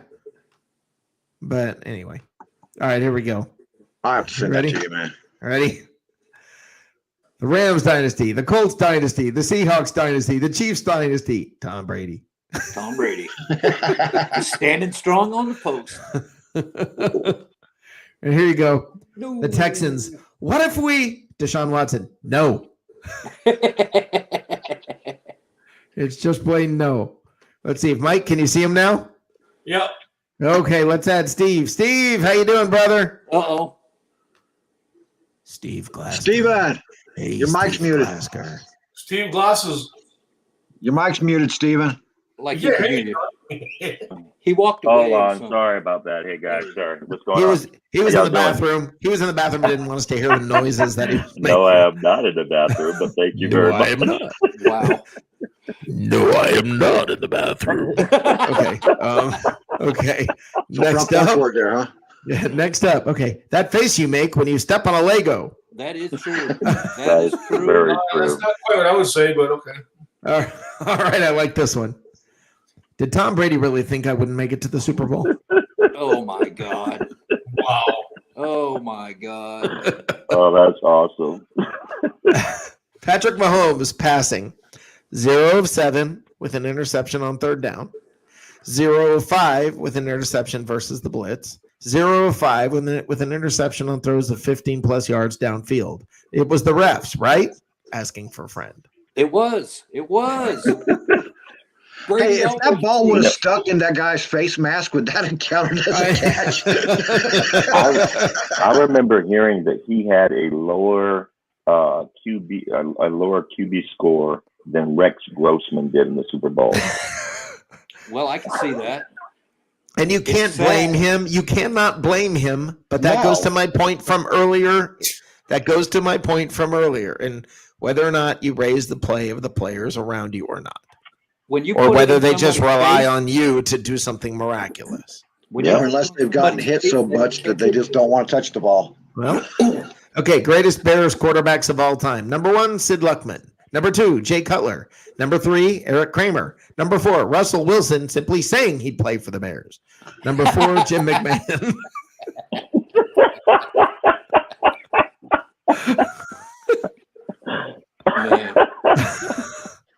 Okay, next up. Imagine if somebody told you in 2018 that all of these quarterbacks started for the Colts by 2021. That is kind of remarkable, don't you think? Wow. That's pretty funny. All of that from Andrew Luck. And they paid him. Yeah. They kept paying him. Yeah. Mercy sakes alive. The only way to keep Tom Brady from winning another championship. I'm not convinced that's true. I agree. I'm not sure if the Mariners wouldn't win it. You guys know he was actually drafted into the major leagues when he chose football, right? I believe it was by the Mariners. Montreal Expos. Yeah, that's what it was about. It was by the Montreal Mariners. Expos. Ken Griffey then, wouldn't he? There you go. Ready? Marty Schottenheimer. 0-0 in the Super Bowl record equals 0. Marty never had a Schottenheimer. Never even made it. You know, it's that he's one of the best coaches to never make the Super Bowl. Yeah, he was phenomenal. San Diego Chargers fired him after, a 13-3 season? Yeah, it was like insane. It made no sense. Okay, Atlanta Falcons, 15 minutes away. You had to be there. Baby. But according to what Joshua said earlier, that makes Matt Ryan a great quarterback. Could you imagine if that was the Bucks, how we would react to that game? I try to put myself in their place. I can't imagine that heartbreak. I don't even want to. It destroyed the team. I mean, it really did. It destroyed the team. Couldn't happen to a better outfit. I couldn't be happier. I lived there at the time. It was. I'm sorry that just every time I think about it. By the way, I got to bring this up again one more time.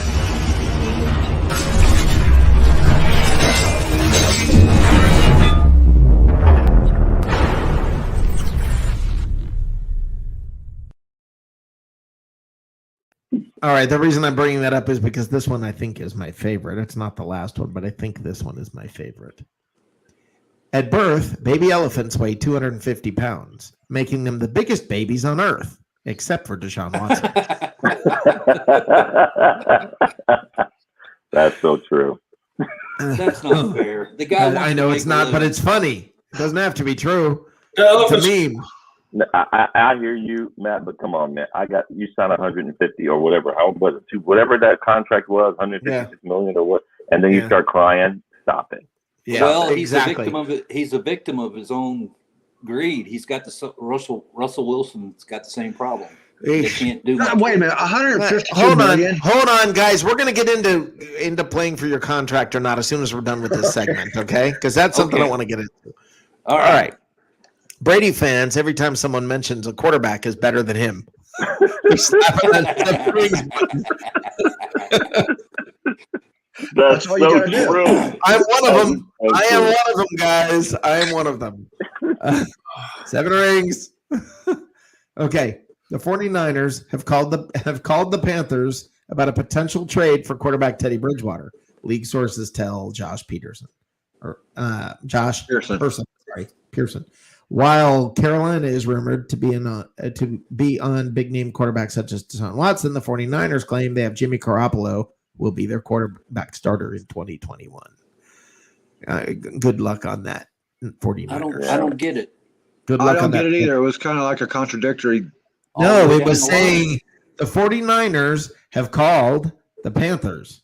Start at the beginning. The 49ers have called the Panthers about a trade for quarterback Teddy Bridgewater. Right. Per league So they sources. want to Then get it rid says of Garoppolo. Carolina is rumored to be in on trying to get quarterbacks like Watson, but it says the 49ers claim that Jimmy Garoppolo will be their quarterback starter in 2021. Even though, go back to the beginning. Yeah, they that's what have I was talking called- about. Well, that's Right. what got me all hung up. I didn't quite get that. That sounds Yeah. like they're double talking. That's They were on exactly the right. Everything he Biden said- administration up there. Everything he said is real. Is just true. It is. Right. It's like you meeting a girl and saying, "I like you, but I don't like you like you." Right. I We're love, I good love on Friday night, but I don't want to have you around on Monday. It's the equivalent of saying "I love you forever" tonight. Jimmy's on the phone with Bill Belichick right now saying, "Did you see this?" and reading that to him. I'll love you forever tonight. Okay. Matt Stafford, when he hears J.J. Watt signed with the Cardinals. Oh no, Oh, man. I don't think he's Yep. gonna work. Oh man. Okay. And this one, that's just funny. Dear God, what a mess that is. What the hell? It's the Houston. Oh, I got it. Yeah. Ding. Houston Cardinal Yeah. Texans. Okay, here we go. Breaking. The NFL has announced that the Texans will officially be named the farm team for the Arizona Cardinals. Leaves bad team in free agency, joins another bad team in free agency. So true. Yep. I don't think Arizona's all that bad right now. I don't either, but I don't think they're that great either. So I don't know. Now that I'm a free agent, ready? See the picture? Now that I'm a free agent, then look at the next picture. I control my own destiny. Look at the next picture. To join a contender with a ring with the Arizona Cardinals. Now you're just a full-on clown. Wow. Okay, and now to finish it off, the best one, I think this probably is the best one.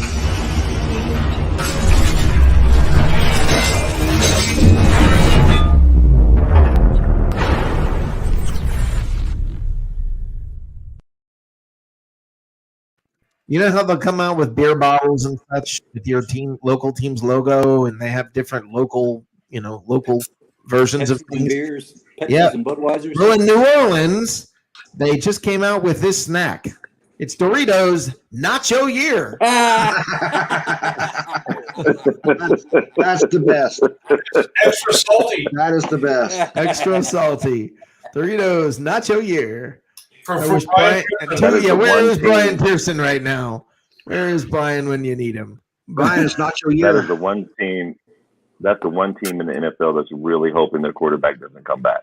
He's coming back. I've been saying it from the for weeks, and y'all thought it was crazy. And now you see the video coming out of him doing that sled workout with all the other athletes around him, and I mean all the other people around him. He's sending a message, guys. That dude's coming back. Suck it up. Rappaport says he's not coming back. That was just an exercise. Sure. We all just exercise with 8 Right. people around us watching us pushing sleds. Well, they did the same. We thing always with Theo a surround couple ourselves by years ago. trainers when we're going to go to the booth. I push my dog in a sled everywhere. Julio got clocked over 4. Yeah. Do you have By- 8 trainers around you? Julio Jones clocked him at 4.4 or something like that. That was only 2 years ago. Yeah, I think he's coming back. I may be Okay. wrong. I've been wrong before. That could end up in the segment of Stupid Bucks fans say. and it wouldn't be my first time. It certainly wouldn't be my first time there. But I mean, it's. I think he's coming back. Okay, I have a question to pose for you guys. Yep. Chime in anytime. The cornerbacks, the brothers over in New England, what's their names? McCourtney's, yeah. Kevin and Jason. Well, they saw that Van Noy has been released from Miami, right? The linebacker. And they're posting about come to New England. But weren't they supposed to be getting released themselves? Aren't they supposed to be free agents? And everybody's crying about bringing them to the Bucks. Devin was supposed to be retiring, so I don't know what that's about. Aren't they It's weird. twins? Yeah, Yeah. they're twins. Yeah. Yeah, I have no Why idea. would one retire? I think there's a lot of talk. Well, Well, you don't Devin- have to do everything Devin was the exactly captain. together. Right. Devin's the captain of the team. He's been in New England for a long time. His brother, talking about hitting like we did here in Tampa, talking about striking gold. He played for Cleveland when they sucked before they got Baker Mayfield, and he was struggling up there in Cleveland. And then all of a sudden, when his contract was up, Belichick asked him to come play for New England, and they won a Super Bowl that year. Yeah.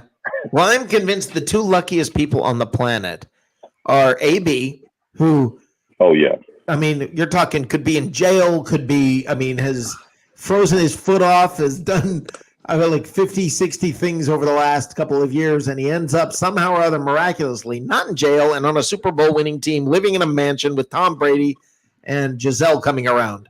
That was the plan all along. They knew back then when he went to the Raiders, when he first left the Steelers, he knew he was going to make that circle to Tom Brady and come to the Tampa. And the other guy is McClendon, who they sent a car for him in Miami, and he went from what was the team he was at? The Jets.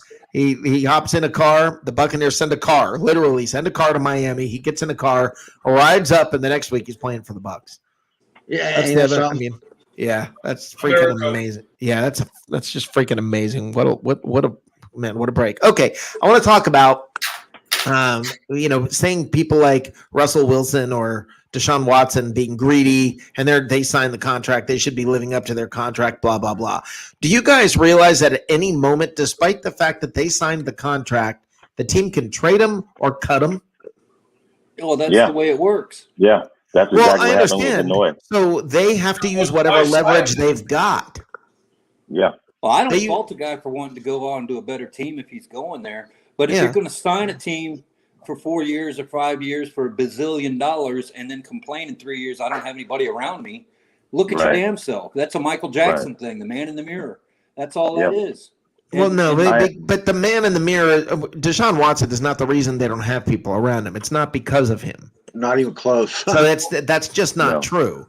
It's not because of them. It's because you had a jackass idiot of a GM head coach who lived up to being a jackass idiot and cut, and traded and just dismantled. I don't know what the heck he was thinking. And a jackass owner. Yes.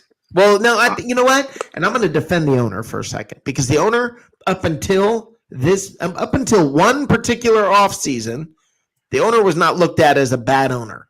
Okay. And he supported his coach, who probably went in, the coach / GM probably went into his office and said, look, I want to do this. I believe this is the best move for this franchise. And the owner got out of the way and trusted him.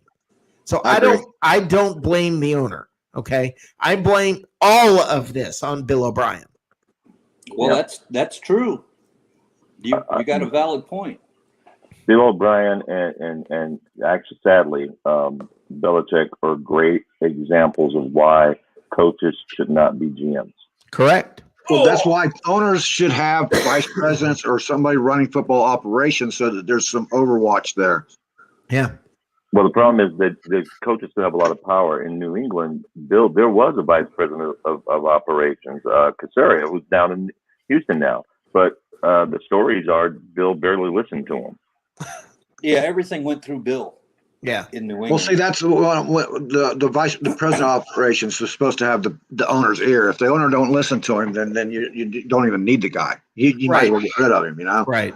Well, that's what I'm saying. That to me, everybody who says that these players, they signed a contract, they should live up to their contract, their word's not worth anything. You're talking about teams that do all kinds of shady things with players to get rid of players and get them off the books and find ways to suspend them and find ways to do different things that are a little shady when they're when it's convenient for the team. Yep. So listen, there's no loyalty. People who are like, you should show loyalty towards your team. They've been paying you. You should show loyalty and re-sign with the Bucs for less. No, man. No. They're not going to show you loyalty. That's okay, true. they gotta do what they got. Everybody has to take care of themselves. It's the big boy league. Let me tell you something. I work in a job where if I don't perform, if I'm not performing well, they're gonna get rid of me. Okay, that's how it works. Okay, and I don't blame them. I don't get mad at them. And you know what? They can transfer me to another store if they want to, and I gotta go. Happened to me. So that's just the reality of it. That's how it works. And you know what? That's you got to live with it. And sometimes you go in there and all of a sudden they've made changes to the commission structure or this or that or whatever, and you got to deal with it. You can't say, well, when I came in, it wasn't like that. Doesn't matter, man. Doesn't matter. And I can leave when I want to leave. And you know what? If I think if Deshaun Watson says trade me, let me tell you something. When Eli Manning was coming in and he raised his finger and said, I'm not playing for San Diego. I'm not playing on the West Coast. I will not do it. And when John Elway did the same thing and raised his stink and said he wasn't going to play, I believe it was for the Colts, who had the number one pick. Yep. What ended up happening? They ended up using what leverage they had to take care of themselves. And I have no problem with that. And players need to be able to do that. For a long time, people had a problem with Bo Jackson. And that was ridiculous because Hugh Culverhouse screwed that man. Right. And let me tell you something. The league has screwed over players for years when it comes to concussions and when it comes to all kinds of other things. So the league will screw those players over in a heartbeat. And if a player says, I'm going to stand up for myself and try to get what's best for me, I'm sorry, but God bless you. Give it a shot. Take a swing at it. Your leverage, if you don't have enough leverage, if Houston right now says, nope, well, you're screwed. Let me tell you something. You want to know somebody who exercised their leverage? Colin Kaepernick. Okay? Yep. He's out of the league because of it. Okay, now it just so happens he's made more money out of the league than he ever would have in the league because of that leverage. But the fact of the matter is, guys, you can take that risk. I can go to my boss at any time and complain and try to get something more and get concessions and get this and get that from my boss, and maybe I will. But if I don't, there's a price to pay.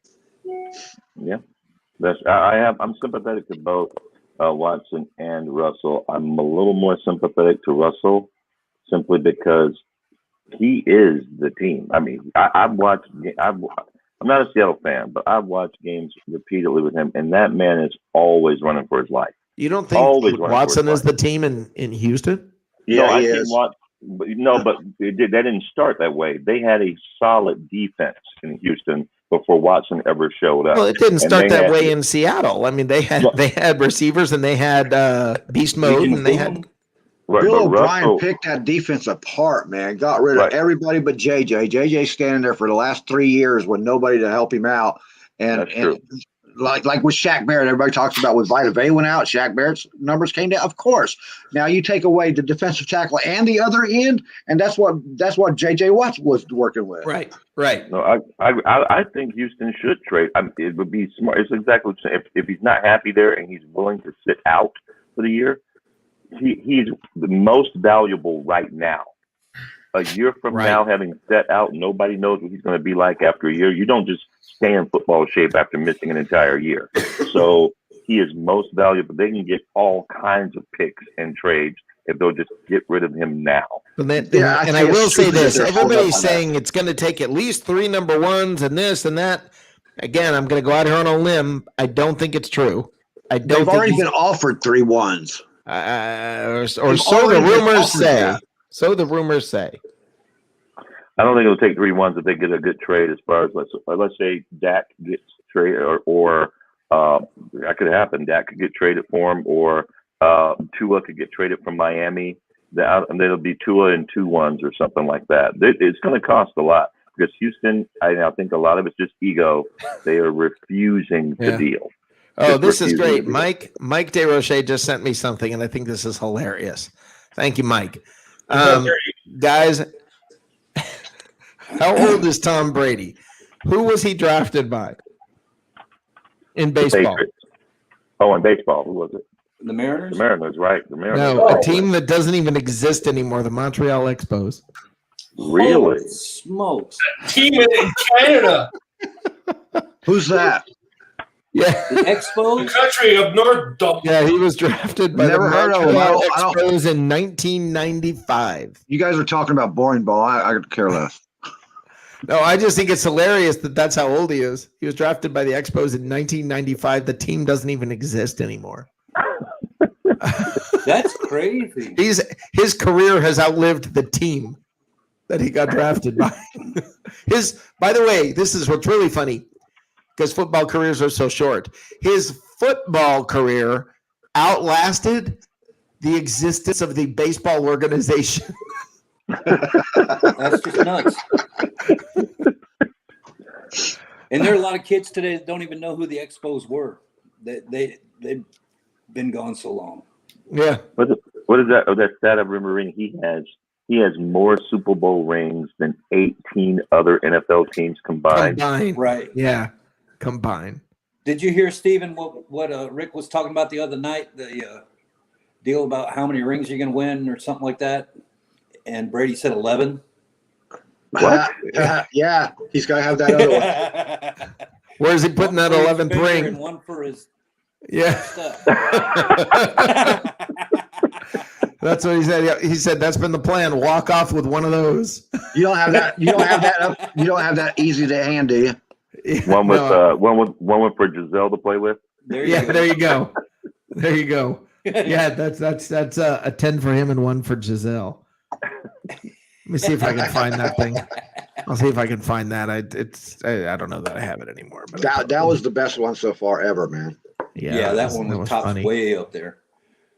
It was a whole discussion. I remember. I just don't remember now. But yeah, I don't. It just shows that Teresa's not on the panel because she would put a void on that and tell you that's not funny. Watch it, fellas. She'll start calling you out. And you guys are talking about. I'm sorry. Go on, Matt. Sorry. I was just going to make a wisecrack about calling us Mario Cuomo or something.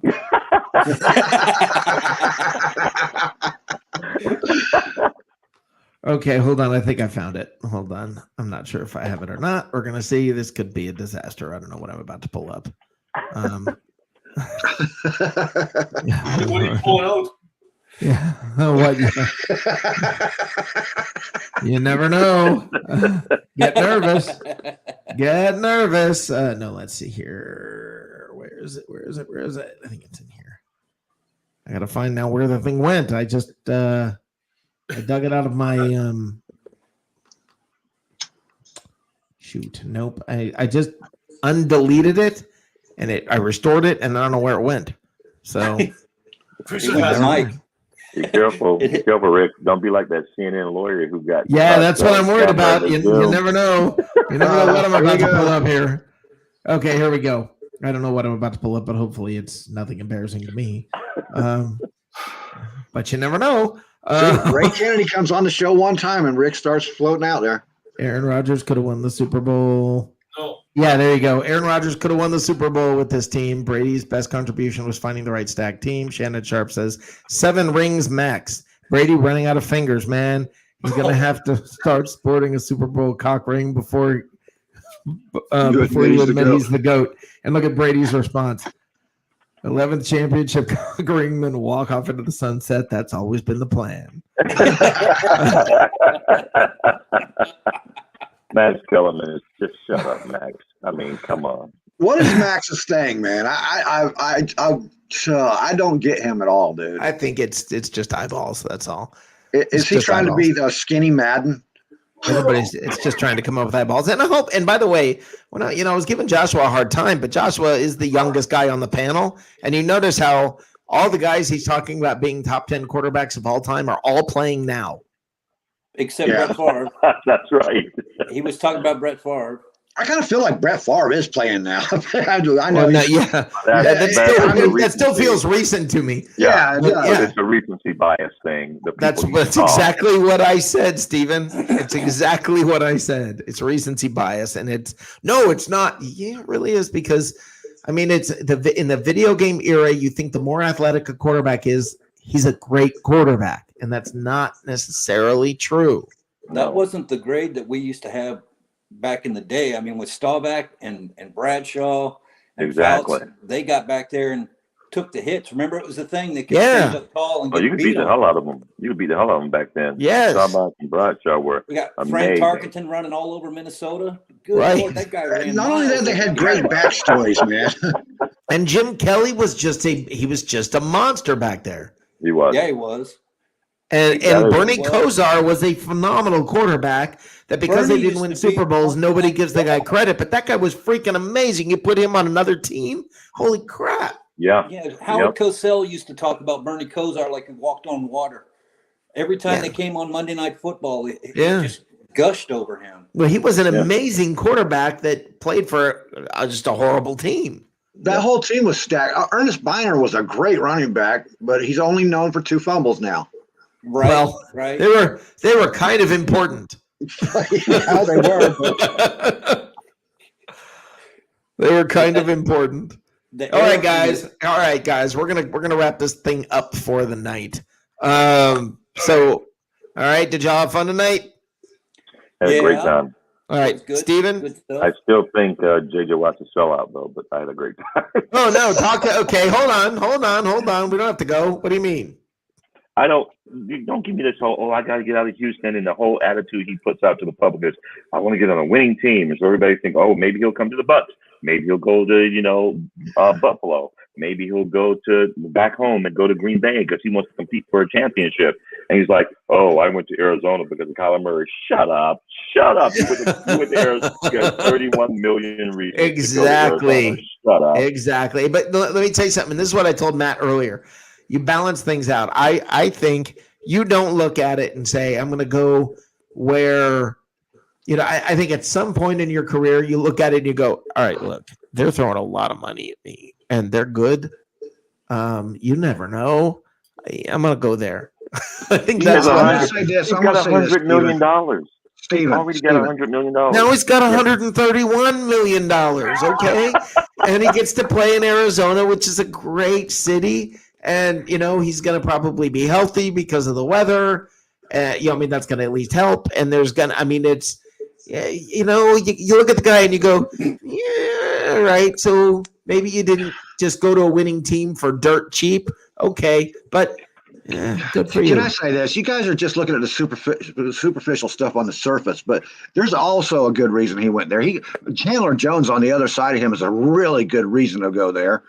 The defense is set up just like it was when he won his MVPs. He's improved a lot in life as far as his ability to maybe go out on top of his position. Yeah, I think the Kyler Murray thing is undecided. I think that's still a team that's on the rise, Rick. Well, maybe it's undecided whether Kyler Murray is Jameis Winston or Pat Mahomes, and I think we don't know yet. I'll agree there. Yeah, either. Well, I'm looking at it from a defensive point of view, and that's a perfect scenario for him. It's the same. The coaches, his defensive coordinator is the same one that was with him when he was MVP, getting those MVPs and stuff. He knows how to put him in the right spot. He trusts that guy. Yeah, and he just came out of a mess over there in Texas. Who wouldn't run away from that place? Right. Now I'm gonna close this thing out with you guys here. I'm gonna close this out with you guys all here, and I'm gonna repeat how I started. All right. I want to repeat how I started this whole thing. All right. There is a difference in quarterbacks, and this is something I've come to understand when I look at Deshaun Watson. And I look at some of the quarterbacks from today that everybody says they're great quarterbacks. Everybody says if Deshaun Watson goes to a team, they're going to be a much better team. Listen, Houston was 10-6 with them, right? That's what they were pretty much usually. All right, that's where he took teams with DeAndre Hopkins. I forgot who the running back was at the time, and but they had a decent running back at the time, Duke Johnson, and there was somebody before that could catch the ball out of the backfield. But they also had a good defense, and that's the peak of where he took them. And now people suddenly somehow think you take a guy like him and you put him on the Jets and they're a winning team, or you take him on some other team and that's the difference maker. He has not been a difference maker to this point. This is what I say about people like Pat Mahomes and people like Deshaun Watson and other people that are Lamar Jackson. These are guys, even Russell Wilson. These are guys who are physically gifted, who are amazingly talented athletes. But everybody looks to them and says, all the other players on the team look in crunch time, what are you going to do? But the great quarterbacks get the players in crunch time to say, I got to do something. And I have to be excellent. And I don't see that from Pat Mahomes or Deshaun Watson or these other people. And that's where I think the difference lies. And you see it from other quarterbacks. You do see it from other players, but I don't see it from Deshaun Watson. I see him as an amazing talent, phenomenal guy to watch, and he's fun. And the guy can whip the ball out there. The physical talents are next level that we're not used to seeing other than in video games. But the video game generation, that's where the confusion comes from. Okay, you see him whipping the ball out there. You see Patrick Mahomes doing a triple gainer with a half twist and throwing the ball 40 yards in between two people, hitting somebody in the helmet who doesn't catch the ball. If Tom Brady throws the ball to Scotty Miller streaking down the sideline, Scotty Miller's thinking, I better not effing drop this ball. Tom Brady threw it. And that's the difference.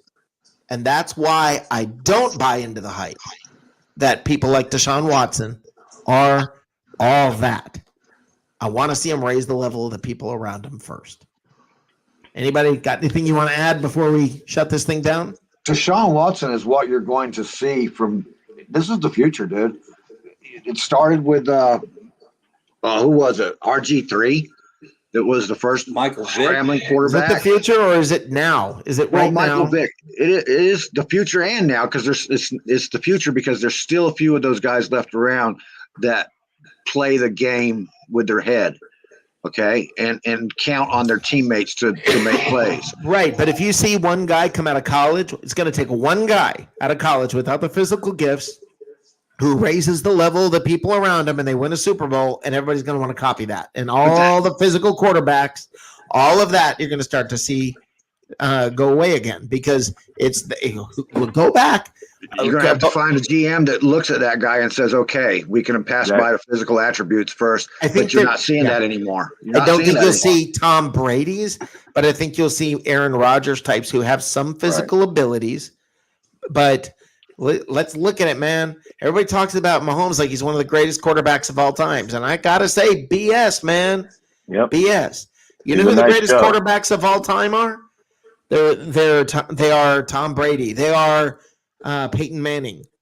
They are quarterbacks John Elway. They are quarterbacks who can consistently raise the level of the people around them to a championship level. We're going to have to see the test of time with these guys, man. That's right. You can't judge them right now. There's a young guy like that right now. Joe Burrow could be that young kid. Maybe. He's not. He's gifted. I mean, he can move around. He's a good athlete, but he's not the run around the field show. He's got a great arm. He's a smart player. He could be the difference. If you start to see him do something with Cincinnati, and he had nobody to throw to in Cincinnati, and he was doing great until he got hurt. So I look forward to seeing what he's like when he comes back. Yeah, because what happens is when you bring out people like Lamar Jackson and Patrick Mahomes and people like this, quarterbacks like this, I believe that what's going to happen is the coaches are basically throwing them to the wolves, like Cam Newton. Okay, you may be fantastic, but it's going to be brief because your body's not going to stand up to it. So that's it. So it is not necessarily the fault of the player. The player is doing everything they can do, and everybody's just relying everything on them. But do I think it's the future? I think it's the trend. I don't know that it's the future. That's exactly it. The league changes every 5 or 6 years. When Baker Mayfield wins a Super Bowl, everything's going to change.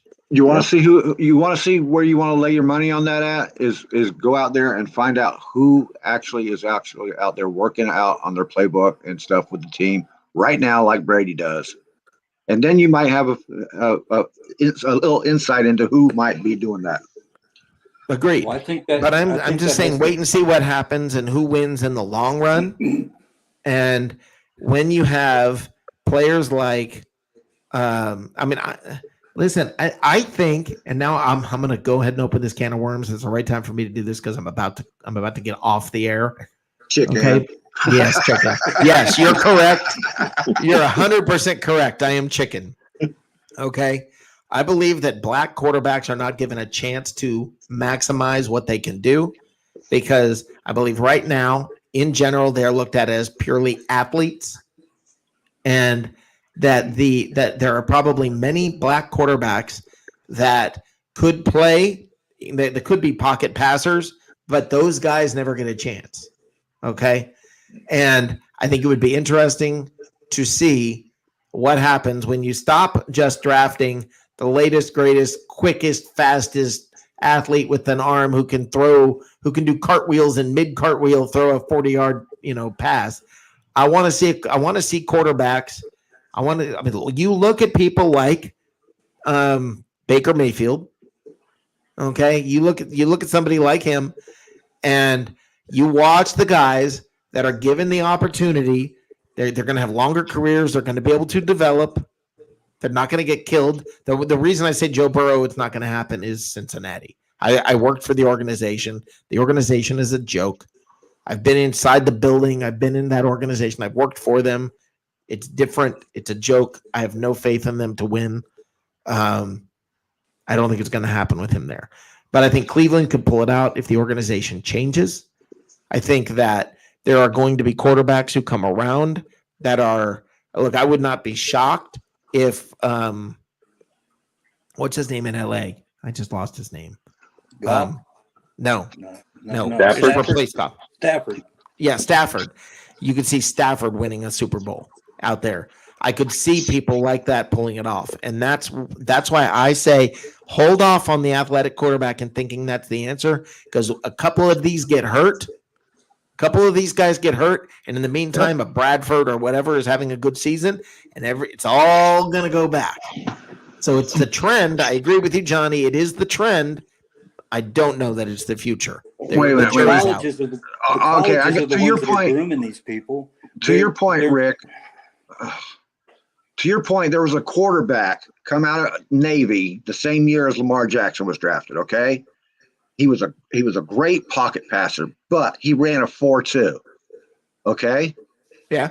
He told them he was not going to be a running quarterback. He said, "I am not a running quarterback. I'm a quarterback." So then they wanted to trade him, move him to a wide receiver position. And he dropped out of the draft. He dropped out of the draft just simply because of that. Because they wanted him to use his athletic ability, and he wanted to use his quarterback skills. I understand, and that's been a problem for years with the black athlete playing quarterback. That's been a problem going back a long time, where it's like, oh, you're black and you're quarterback and you're athletic. You've got to be running, and that's the last pure passer that I can remember black quarterback was Warren Moon. That's how far back we're going. Yeah, he had to go to Canada. Yeah. And that's what I think, and that's why I know I'm opening up a can of worms, and honestly, I don't feel like unpacking this tonight. But that is definitely an interesting show that these three white guys and one black guy could talk about at some point. But I mean, the truth of the matter is, I'm not qualified. Well, I think you're right. I don't think it's spilling over though, Rick, because you're right. This whole trend with he's black and he's fast and let's make him a running quarterback, and then the guy's out of the league in 5 years because he got hurt. But now they're doing the same thing with these white kids too. These white quarterbacks, right. So they want somebody who's athletic. They want somebody who can run. I'm surprised Aaron Rodgers is still playing as many times as he's been hurt. It's exactly what Matt said. You get into that trend, Johnny, and you're going to have a lot of hurt, or you're going to have a lot of quarterbacks not finishing seasons. Yeah, I agree. I wonder whether the NFL doesn't have this as part of the plan, because quarterbacks are making so much money that this is a way that you make the skill of the position less important. They're trying to take it back to the 60s when the quarterback wasn't important. Yeah, that's what I think they're doing too. Well, it all is dictated by the big conferences and what they decide to do for plays. And they're doing the RPOs for whatever reason just about everywhere. Yeah. So when they do that, you're not training a Bradshaw. But it's because of rule changes. It's because of rule changes. And let's also say this. It doesn't go back. Well, listen, usually this is what's funny. People don't realize they think college sets the trend. And it's not. It is the NFL. The NFL changes the rules. College changes the rules to follow the NFL. When college tends to change some of the rules following the NFL, which changes the game to a more athletic game, a more spread out game, and blah blah blah, then you end up with that coming back into the NFL. So the NFL kind of sets its future that way. But Anyway, we're fighting a we're 20-year trend because look who's been winning who's been winning the Super Bowl for the last 20 years or been in the playoffs 20 years. Tom Brady. All right, so they got the trend. They've got the blueprint in their face, and they still want to keep avoiding that. They're crazy. Right. And I agree with you. And that's why I say it will swing back because somebody's going to figure that crap out. When Brady's gone and Stafford's wins a couple or similar, right? I think you're going to start to see people go, wait a minute. Because the best quarterbacks in the league, let's be honest, the most successful quarterbacks in the league have been who? Okay, yes to Russell Wilson. But they've been Drew Brees. Joe Drew Flacco. Brees doesn't run anymore. No. Right, Joe Flacco, you're right.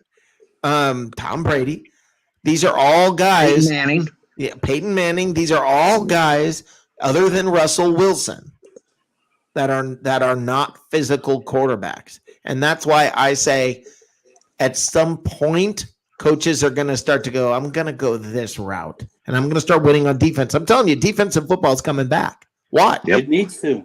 Yeah, and watch it will. Yeah, it will. Yeah, I think you make a great point about these quarterbacks. So they're just kind of gimmicky, and it's like you said, the trend. But I think the moment Tom Brady retires, it's going to be a Jordan effect in the NFL. You're going to see ratings drop. He's box office. Everybody, he's old, he's 43, but everybody loves to see him play. Even the haters love to see him play. Right, The moment he retires, it's like Tiger Woods in golf. mm-hmm. Yeah. Yeah, I mean, you're right. That will end an era. If Brady's out of the league, all of a sudden it just doesn't have the same whatever. I mean, the guy's so good. It just you're gonna have to wait for LeBron to come along, Or the next super defense. Yeah. So I think defensive football is starting to come back now. I think you're going to start to see that. And again, it's a copycat league. How many times have you heard the saying? It's a copycat league. Well, the Bucs won in the playoffs and won in the Super Bowl with defense. So what's everybody going to start doing? It's like when the Bears came out with the 84 Bears, that defense brought in fans. I mean, there's a lot of people that started watching football because of that defense. Oh my God, I used to get so excited when the Bucs didn't have the ball. No doubt. It was fun. It's the truth. I remember it'd be like, awesome, we're punting.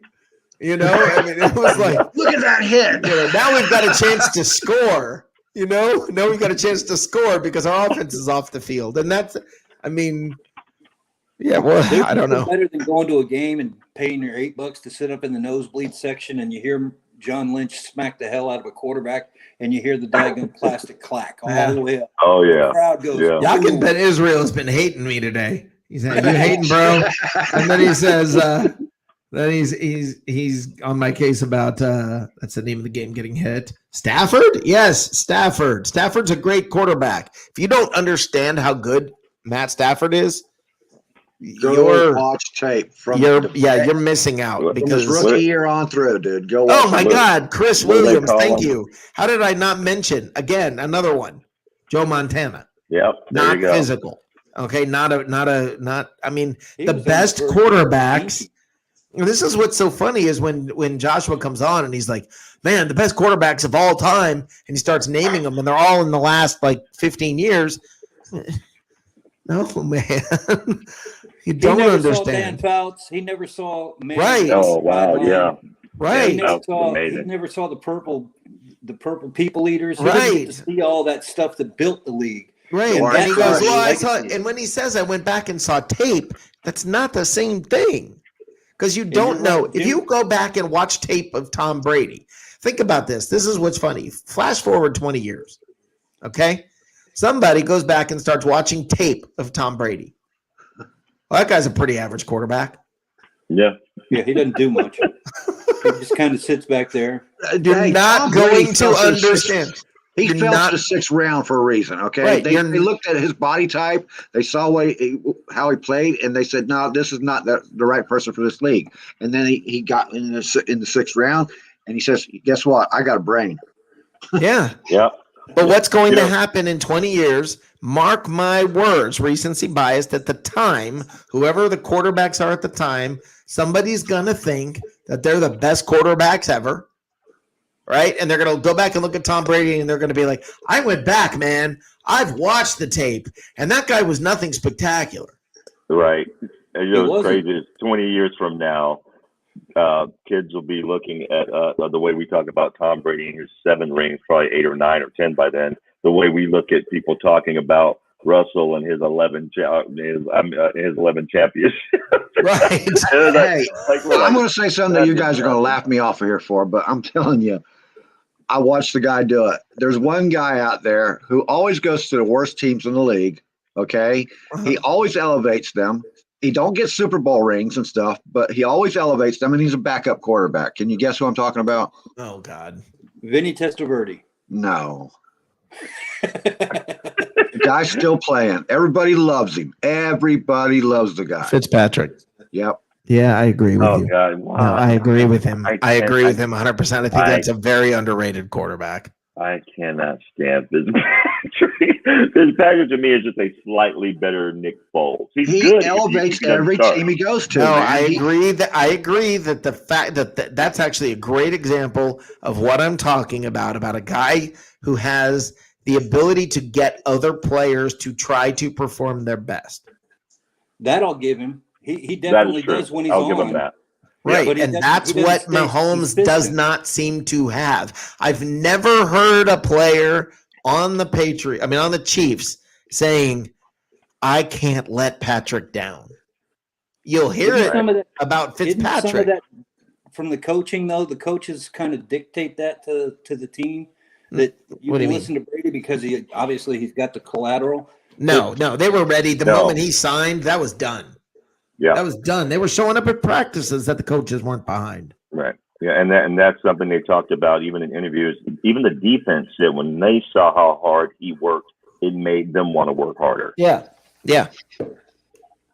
Well, I'll give you Brady's had enough time in the league to earn that, but there's other quarterbacks right now playing that's had enough time in the league to earn that too, and they don't get it.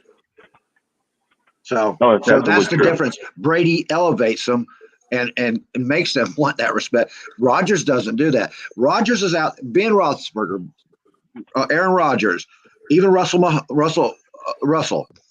All of them have had players come out of there complaining about them, not praising them. When has anybody ever come away from Brady complaining about Brady? Oh, How crap. far you Here we gonna go. get- Hold Brady. on. Hold on. Now it's about to get weird.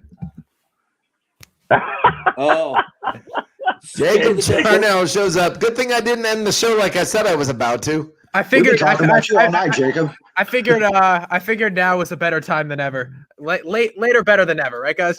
I figured. Boy, have you missed a conversation tonight. This whole show's been about you, Jacob. well, it's been about. Look at the look on his face. We were just talking about how the best quarterback we've ever seen in our entire lives is Patrick Mahomes.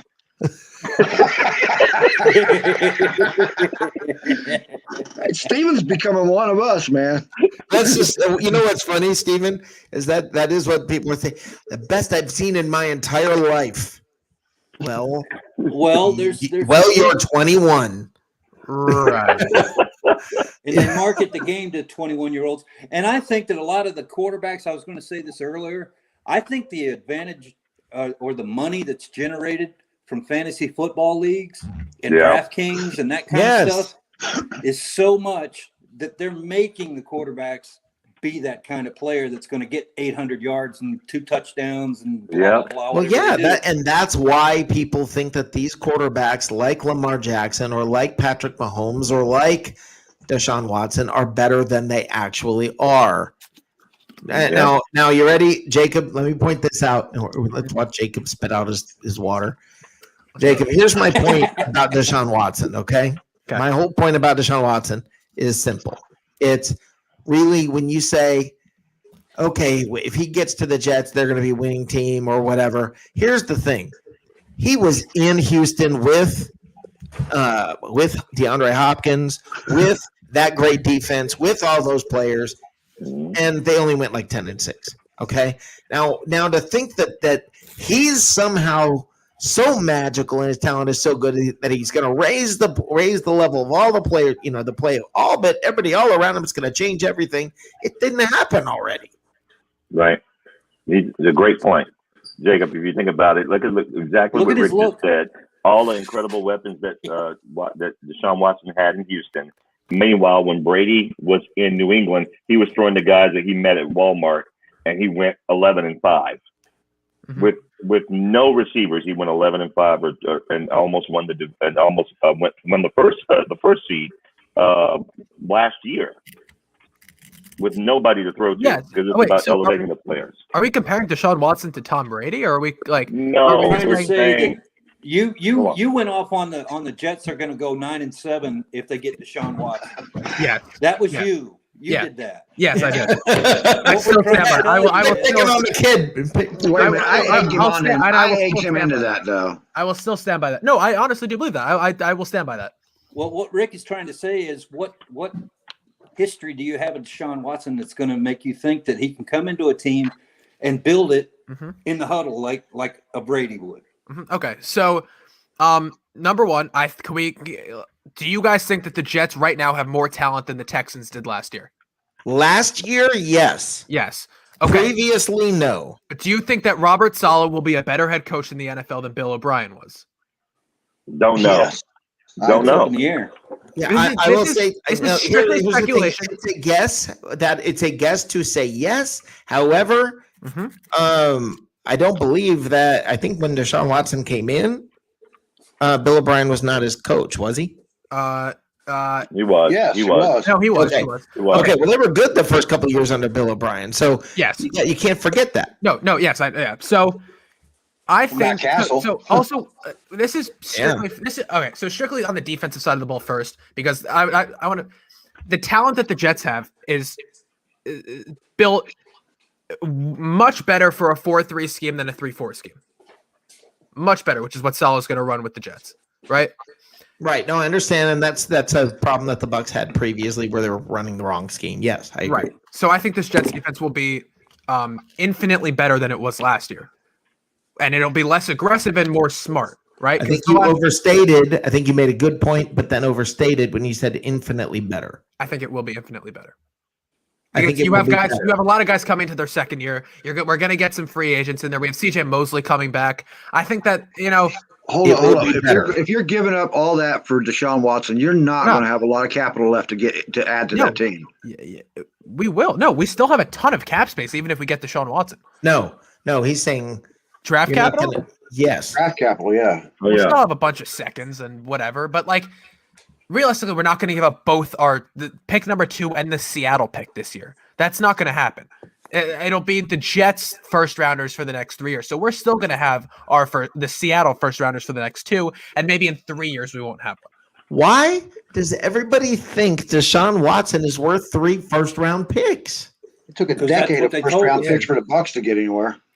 Yeah, but he is a franchise quarterback, and he did change Houston's fortunes when he got there. That's why I think it's worth. I agree with you, but 3 first-round picks. He's only 20. Yeah, he's only 25. But hold on. But hold on. When you've got the number 2 pick in the draft, Zach Wilson, you're giving up a quarterback that's coming out. Okay, you're giving up whoever you could draft next year because you're probably still not going to be that good. Okay, I would take Deshaun Watson over the number 2. I will take Deshaun Watson over anybody that the Jets are going to take it to. 3 picks. No, you're not. I'm saying 3 picks. Mm-hmm. If we had no cap space, I'd say maybe not. But the amount of we can address this in much more than just the draft. This is not the idea in the NFL right now that it takes 3 to 4 years to rebuild a team. That's not how this is going to work with the Jets. Joe Douglas only has how in 3 or 4 years his contract's going to be up. If Robert Saleh can't turn this around in 2 years, then he's not the coach for the team. Right. Good luck. Good luck. Hey, man. You just doomed your team. Yeah, you did. No, I agree with him. But I don't like that, Jacob. I don't like that. Because of the things that have taken place in recent history in the NFL, everybody's got, that's what I talk about, Pop-Tart fever. It's got to be done right now. And this is not how the NFL was built. When we were growing up, perfect example, Peyton Manning sucked when he came out of college. What was team not turned good. around and has turned around in 2 years? I'll wait. That's the point. And Peyton Manning threw more interceptions, I believe, than touchdowns his first year in the league. And he was a number one pick. And everybody's in a hurry just because of what's happened recently. But what's happened recently? Names. What team went from like a 2-14 team to a playoff team or to a really good team in 2 years? I want to hear somebody name one. The Miami Dolphins once they got rid of Adam Gase. They're not there. Yeah. No, they're still not there yet. What were they? 10-6 last year? Oh, 9-7. They were 5-11 the year before. So what? That's a 5-game difference. And that's with Ryan Fitzpatrick starting half the games and Tua starting the other half. Yeah, they should have stuck with Ryan. But what were they the year before? 5-11. Yeah. No, okay, so they were 5-11 the year before this year. What were they year before that? Let me check. Actually, someone in the chat tell me. I don't feel like looking it up right now. But they weren't a playoff team. I know that for a fact. But they weren't 2-14. The Jets. Okay, the Jets were 7-9. Adam Gase's first year.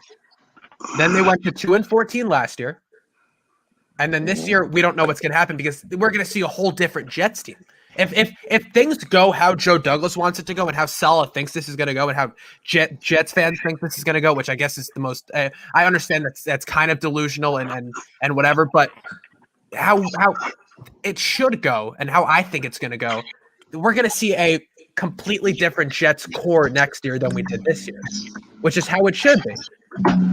It's going to take a few years for that to gel. Here's what I think. Next year, you could win 4 or 5 games. The year after that, you go about 500-ish. Okay, maybe one over, maybe one under. The year after that, you're in the playoffs. Realistically, I think it's somewhere between 7 to 9 wins next year for the Jets. That's what I think. I don't think that's realistic. I think it's what you want to hear. I think it's what you're hopeful for. I don't think it's realistic. The last 5 years for Miami was 5 years ago, 2016, or 2015, 6-10. 2016, 10-6. 2017, 6-10. 2018, 7-9. Last year, 2019, 5-11. Last year, 10-6. Right. See, they didn't go from being a bad team. Intentionally trying, but okay. I don't want to say that the Jets, because they were trying to lose for most of this season. They weren't good at it, but they did. And let's listen. I'll take away credit where it should be taken away. They were really bad at losing games last year. That was towards the end of last year. They were really bad at losing games. The games I think they could have won, that Raiders game should have been a win. Let me say this. They were not trying to lose. Okay, I've been on the field with bad football teams when it comes to are you going to win or you're not. When they're not going to win, they didn't look like the Jets, okay? It's when the ownership is pulling players out and you can obviously see that they're trying to lose, okay? The owners are behind it. They're directing the coach. The coach already knows his job is done. That's, we've all watched that happen, okay? We all watched Lovie Smith. I got this for you. Those backups that you put in to replace the starters so that you don't win are going to play as hard as they can to prove themselves. Yes. We watched it happen in Philly last year. Right. So what I'm telling you, Jacob, I guess the one thing I want to just be clear, because I don't want you to get false hopes, okay? No. I want you to be realistic and understand this. There are no teams who were drafting first or second in the draft because they only won 2 games who all of a sudden were that good, okay? The Jets are not going to be the one miraculous exception, okay? They're not that much better than everybody's been, okay? Mm-hmm. So they're going to be better, and that's awesome. But there's a process. And Johnny, I agree with Johnny when Johnny says it takes 3 years. I could see 7 wins, Jacob, but if the Jets were in the NFC East, I would be with you. If they were in the NFC East, I would be with you. But they have to play the Buffalo, they have to play Miami, and Belichick is not going to go out like he did Who's last year. The last team that did that, though? That went from that much of a difference. The Niners did it. I remember the Niners did it earlier. I think what was it? The year, that span where they were actually kind of good, 2011, somewhere around there. Kaepernick years. Yeah, the Kaepernick years, they turned it around pretty quickly. Harbaugh Jeff did Fisher there. built a team that was had horrible coaching, and then when what's his name stepped in, they won pretty well. So Who was that? When Jeff Fisher, when the Rams went from Jeff Fisher to Got Okay, it. the quarterback. I think we'll all agree. The quarterback position is the most critical part of this. And Rick, I understand your point that we don't know who our quarterback's going to be. I'm saying if we get like Deshaun Watson, he's not going to do what Tom Brady does in terms of he'll win games no matter where he is. Here's the layout, Jacob. I think Deshaun Watson. The first year is going to be a complete culture change if Saleh is the coach that's going to do it. The second year, they're going to come together. Right. The third year, you can expect to see the wins. That's right. If that becomes a winning team. That is the explanation. That is the perfect explanation of how this is going to grow. Is the first year, yes. Johnny, you just said what I was trying to get out of my head. The first year, you don't know who your quarterback's going to be. There's a new adjustment period. People are figuring out whether or not they fit in. The coaches are figuring out who fits in, what's going on. You're cutting people like the Bucs did with Hargraves. You're getting the right pieces in place. You're finding the diamonds in the rough, and you're realizing the ones that have the reputation of being great that aren't so great. You're digging through all of that, and then the next year, everybody knows what the system is. You're not learning a new system. You're not having to buy into it. You know it. The people who are buying in are there. The rest of them are gone, and now you're headed somewhere. But Rick, if we get Deshaun Watson, if we don't get Deshaun, and the Jets don't actively go out and make this move, we have to now wait on Zach Wilson or Justin Fields to not only sit behind a veteran, develop, and then come out and be that playoff quarterback in 3 years. Might be your best bet, dude. We know Deshaun Watson works. Do you know how many teams are looking for that young franchise quarterback? And I know, but if you don't know Deshaun works with your team, dude. You don't know that. Deshaun Watson's got to go in there and win over those players. And that's just because of his name isn't going to do it. His name ain't Brady, okay? Yeah, he's nobody's legend. He's nobody's legend in that locker room. Every one of those players think that they're just as good as him. So they will argue with him if he tells them something to do that they don't want to do, or they feel that, hey, I can take this step over here or run this route a little bit better, and he wants them to run a different route. That stuff happens on the field with these guys. That's what I'm saying about the difference in a leader. And what I'm saying is different than an athletic quarterback. That's the difference in a leader. Okay. We got to prove himself to that team first. We haven't heard any problems about Deshaun Watson in a locker room. No, but you don't know. You don't know what he's going to be like over there. You're not. Like nobody's looking at him as. I've heard of no problems of Josh Rosen or Blaine Gabbert, or I've heard no problems. Talent, but Deshaun Watson is infinitely more talented than all those guys. I understand that, but I've also heard no talent does not always go to leadership. Mike Vick. Here's the point I think they're trying to was phenomenal. Right. Here's the point I think they're trying to make, Jacob. And I understand because we all have the whole, but look at what happened with Brady and the Bucs, right? When the Bucs were 7-9 last year, I'll never compare it. And they went. It's a here's the difference that the guys are trying to get at with Brady. Yeah. The Bucs went 7-9 last year when Jameis went 30 for 30. Mm-hmm. They should have easily been like a 4-12 team. But the fact that they went 7-9 when Jameis was throwing over 30 interceptions was amazing. That spoke to the talent of the defense already. When Brady shows up, he commands respect because he got 6 rings. The moment he walks into that building, you heard BA talk about it. He said he can tell the guys, hey, you cut that route, you were a little flat on that route. And they'll look at him like, yeah, whatever. If Brady says the exact same thing, oh, okay, I'll do better next time. He commands respect the moment he walks in the room. So things change because the players are expected to change to live up to his level. Deshaun is not there yet. It's not that he can't get there. He's just not there yet. You'd never see Donovan Smith smack the ball out of Brady's hand. Oh, no. Last year, he had no respect for Jameis. So that's the difference right there. That's the visual that you can just take to the bank. That's it. That's actually great. That's a great observation, Matt. Yeah. Now I agree with you. Deshaun Watson's phenomenal, if you guys got him, it's a huge upgrade. You definitely got your franchise quarterback. But even with Brady being in Tampa, it took them half the season to get on the same page. I mean, they were hit and miss for a while. When they were 7-5, people were talking about them missing the playoffs. It took a while. Took that long with Brady for the team to get on the same page, and you're not willing to compare them, now how long is it going to take for the Jets to get on the same page? It's just going to take time. And that's a team that Brady himself said had a bunch of Hall of Famers sitting in it already. So it wasn't a bad team that Brady took over. I mean, listen, okay. Deshaun Watson. We've completely bummed him out. He's pissed. I'm trying to come up with I'm trying to think of like a way to like say it without like sounding because everything I say sounds so biased towards the Jets, but I'm trying my best to not because it's really not biased. It's hard to do that. But it's okay. Listen, we're biased. We're all biased. All right. So the problem with it is that like the only reason I get so in depth with it is because the Jets are the team that I obviously follow the closest. So I know that's the main reason why it sounds like I'm so biased towards them. I know the Jets are bad. I know the Jets are one of the worst NFL franchises in NFL history, right? In terms of everything.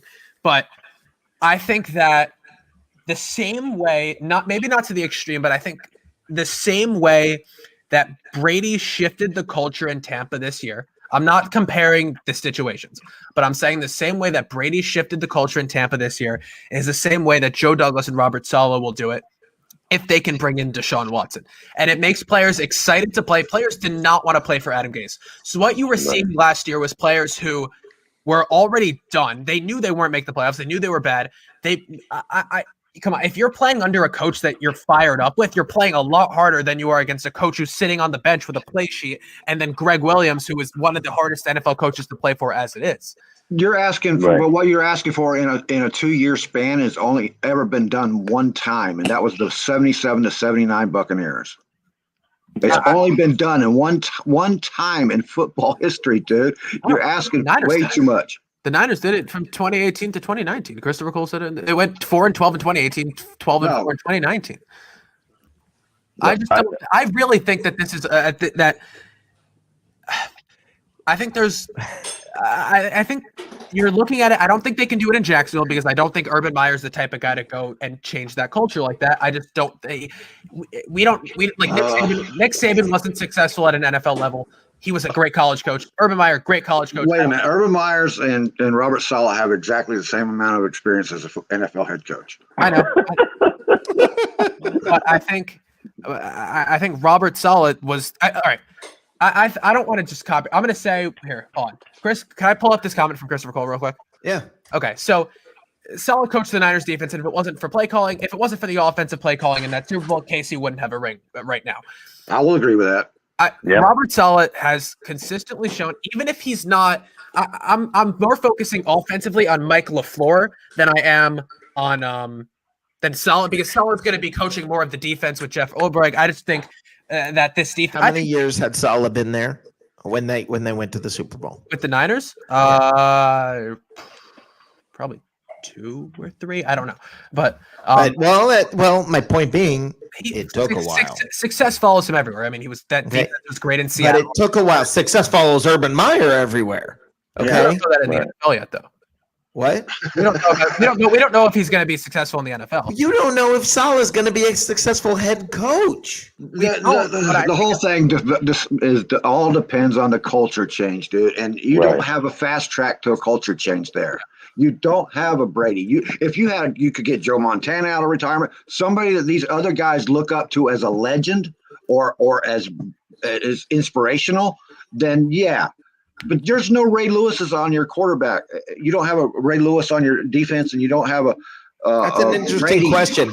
You know, Johnny, you just brought up something interesting. Who in the NFL is there that sort of can inspire or lift a team just by showing up? J.J. Watt. JJ Watt is absolutely one of them on a defense. Not anymore, man, because of his injuries. I'm going to agree with Jacob on In that. terms of Watt's leadership, JJ Watt's one of the best leaders in terms of defense. Okay, I've ever seen. I don't know that to be true because of his injuries. I don't know if that's true anymore. I know he hasn't been injured his whole career. Come on, man. What? He hasn't been injured his whole career. No, but he has been the last several years, so I don't know if some of that He has wasn't worn injured off. last year. Guys that will immediately uplift. No. I mean Brady, obviously. No, other than Brady, we're saying. I'm not arguing JJ Watt. I'm saying I don't know about JJ Watt. I'm looking at it trying to say, are there Richard Sherman? No, Richard Sherman's actually from what I've heard, he's a really good locker room guy. He's tougher with the media, but he's an easy to coach guy. Yeah. He's not like right loudmouth, but that's no, I understand. That's why I'm looking at it. I'm going, I don't know. You know what? I bet you. Okay, I got one for you. I bet you if Mike Evans went to another team, everyone would listen. Right. Yeah, I'd agree with that. Yeah. Jacob, I think Larry Fitzgerald. There you go. That's a good one. That's a good one. Jacob, if instead of Saleh, Belichick was going back to the Jets, I'd be on your train all day. Yes. Now I'm more in agreement. Now I'm in agreement. Well, yeah. I mean, like to say. I mean, if the Jets had Patrick Mahomes, I would be obviously. We would, no. The difference is Belichick is a proven Super Bowl legend. You're letting every assumption going your way. Instant culture change. Right. Yeah. You're saying if everything, you're basically going with. There are a lot of if this happens and if that happens, and you're going with all of them are going to happen because that's all we got right you really like the new guy, and that's really what it comes down to because he's been a good coordinator. Yeah, I like what he's going to do with the defense. What I'm looking closer at is well, okay, guys want to play for Saleh. We know that. There hasn't been a lot of new head coaches that have come in, and we've heard guys wanted to play for Rex Ryan. Yes. But they were good though. They were good with Rex Ryan for a while. Guys want to play with Todd Bowles. He was with the Jets. I can't believe we got to. I can't believe we got to an AFC Championship with Rex Ryan and Mark Sanchez. But that's beyond. That's a whole different story. But Saleh, he inspires guys. I think we're gonna snag up a lot of these 49er free agents. I know it's speculation. I think we will. Jaquiski Tart is a name to watch for sure. I think, and then Richard Sherman. I think he'll end up coming to the Jets just because I think they'll offer him the most money because they have that money to do it. He's about done though. I mean, he's got. He's a good leader to bring into your locker room. We have so many young we're the youngest at the cornerback position. I mean, Bryce Hall, Wes Austin, like these guys. Yeah. He'll be a good guy to bring in. Yeah. To help. Hey, Jacob. Teach the other guys. You know the best part about this show right now is if you're right. You get to have Rick save this tape and come back and go, "Eat your face."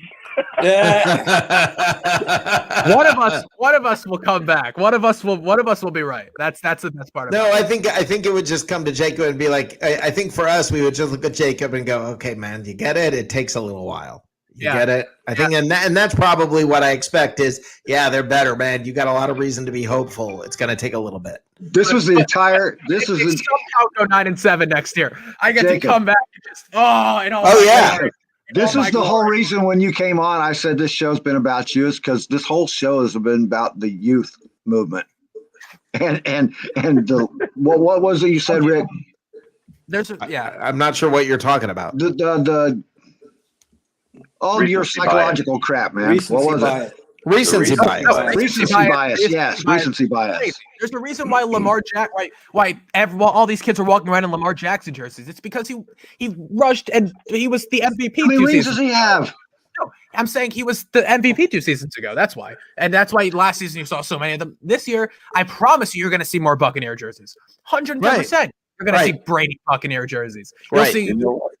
Jacob just made a great point about the league. That culture thing, dude. I cannot expound hard enough on that.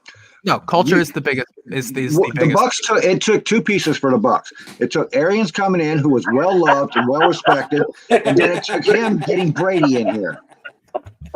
That changed the culture.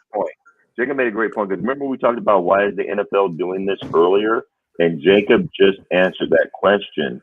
It's because he said, "You see all these kids with the Lamar Jackson." Yeah, he did. He made our argument for us. But here's the deal: these kids are seeing their video games play on the field. The game is catered to kids now.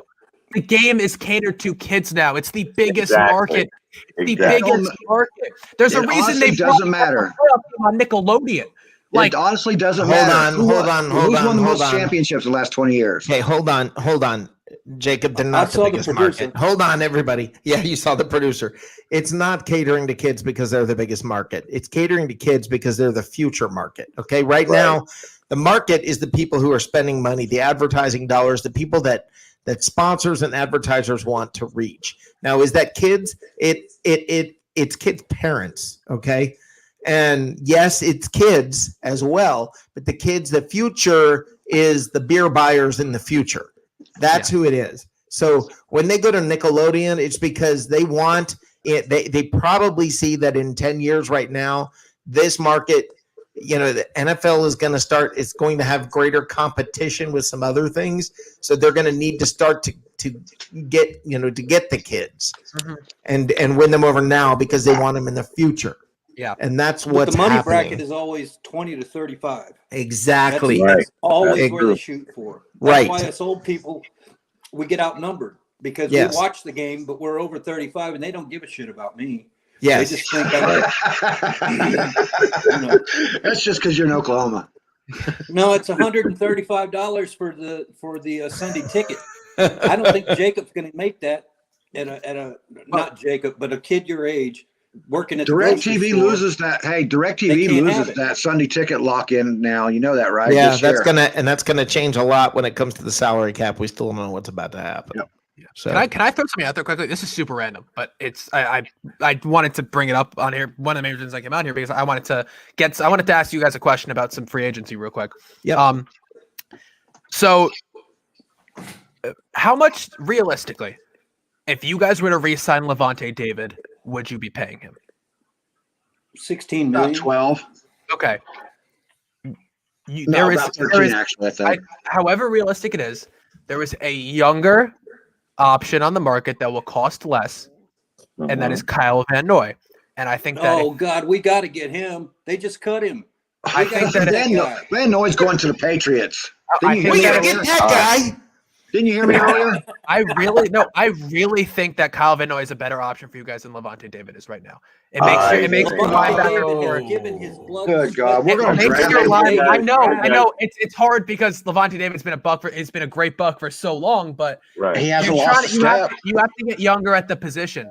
That's why they're going to draft a linebacker. Stupid Bucks fans. Thank you. I don't think so. I think Kyle Van Noy. Jacob. All right, listen.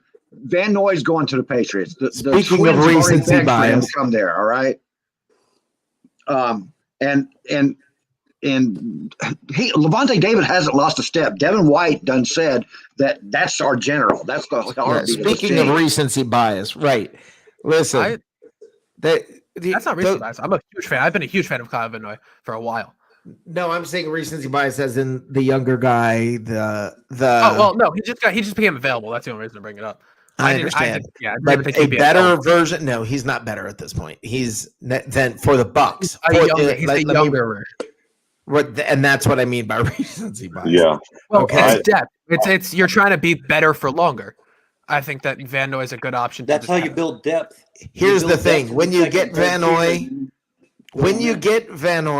you hope he can be what David is. Yeah. Okay. I don't disagree necessarily with Jacob. I think David's better, but Van Noy, if we can't get Levante David back, Van Noy would not be a bad option. He has won Super Bowls. He knows Brady. He's a hard worker. He's a very good defensive. And he's a great player. Yeah. He's very great player. He's not even in the equation, though. I'm telling you, they're going to draft a quarterback to learn behind David, and they're going to do it the right way, just like they've been doing. That's what we're so proud of our team for now, is because they've been doing it the correct way. You guys want to hear something funny? Do you know why I started at 8:30 tonight? Because I wanted to get out of here early tonight. Yeah. All right, I'm so glad I bring the I'm glad Jacob came on. I bring the conversation that gets people. Yeah. It's Well, been a great this has been an interesting show. It really has been an interesting show. I mean, I like this. It's going to be a lot of fun. I'm really looking forward to it. Yeah, Jacob, I tried to get on the show tonight. Sorry, it didn't work out. I apologize. No, you're good. No problem. I had Skygo on tonight. That was fun. Yeah, I saw. I actually watched that. And yeah, that was great. He's a very knowledgeable guy. Yes, he is. He does a show with Ryan Leaf now, which is interesting. Well, that is interesting. Yeah, it's a very interesting podcast. Check it. Like absolutely, I think it's called the Ryan D. Leaf Show or something. Absolutely, check it out. Very interesting. Awesome.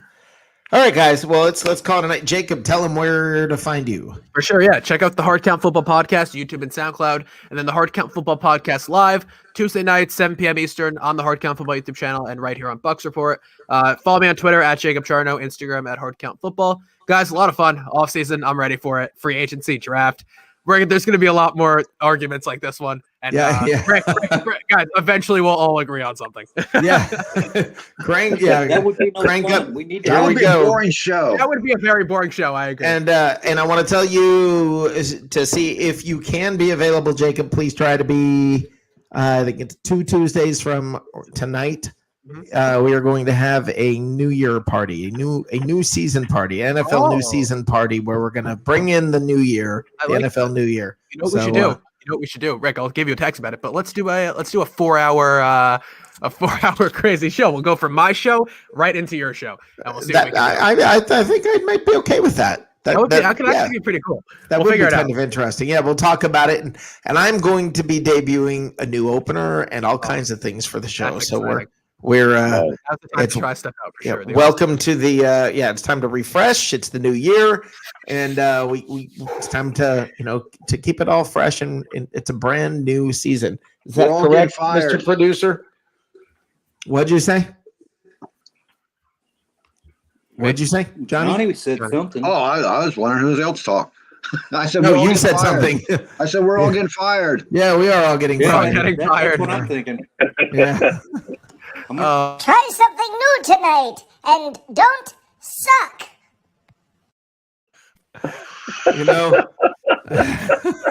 Don't suck. Anyway. Such expectations. I know. All right, guys. You guys have a great night, everybody. I'll talk to you soon. See you Saturday night at 9:00. All right, right here in the Captain's Galley. All right. Later. All right. So have a great night, everybody. Amen. All right, and all right, everyone. Thank you guys for all the comments and everything. Again, please, the comments are very, very important. They are very critical to the show when you guys comment in there. So thank you, Bucks Time and Tim Witherspoon and Christopher Cole. And all the rest of you who and even Yakin Ben Israel, who for some reason didn't like me tonight. I don't know what the deal was. Decided to try and troll. And who else we got? We had so many people. I think I already mentioned Tim Witherspoon, who's always he's always bringing it with the comments. They're always fantastic. And Misador came by. Ethan English. There were so many of you guys. Stephen Glasker, thanks for coming on, along with Mike DeRoche and Matt and Johnny Dean. And you guys are all a critical part of the show, and it means so much to me when you guys come on. And I do very much, I genuinely appreciate your time. And I hope I see you guys on Saturday night, and we can all have some fun kind of getting into this whole mess again, more shenanigans. But that's what it's all about. Until then, guys, eat good, go Bucks. Touchdown, Tampa Bay! All start of the Cottony goes to the end zone.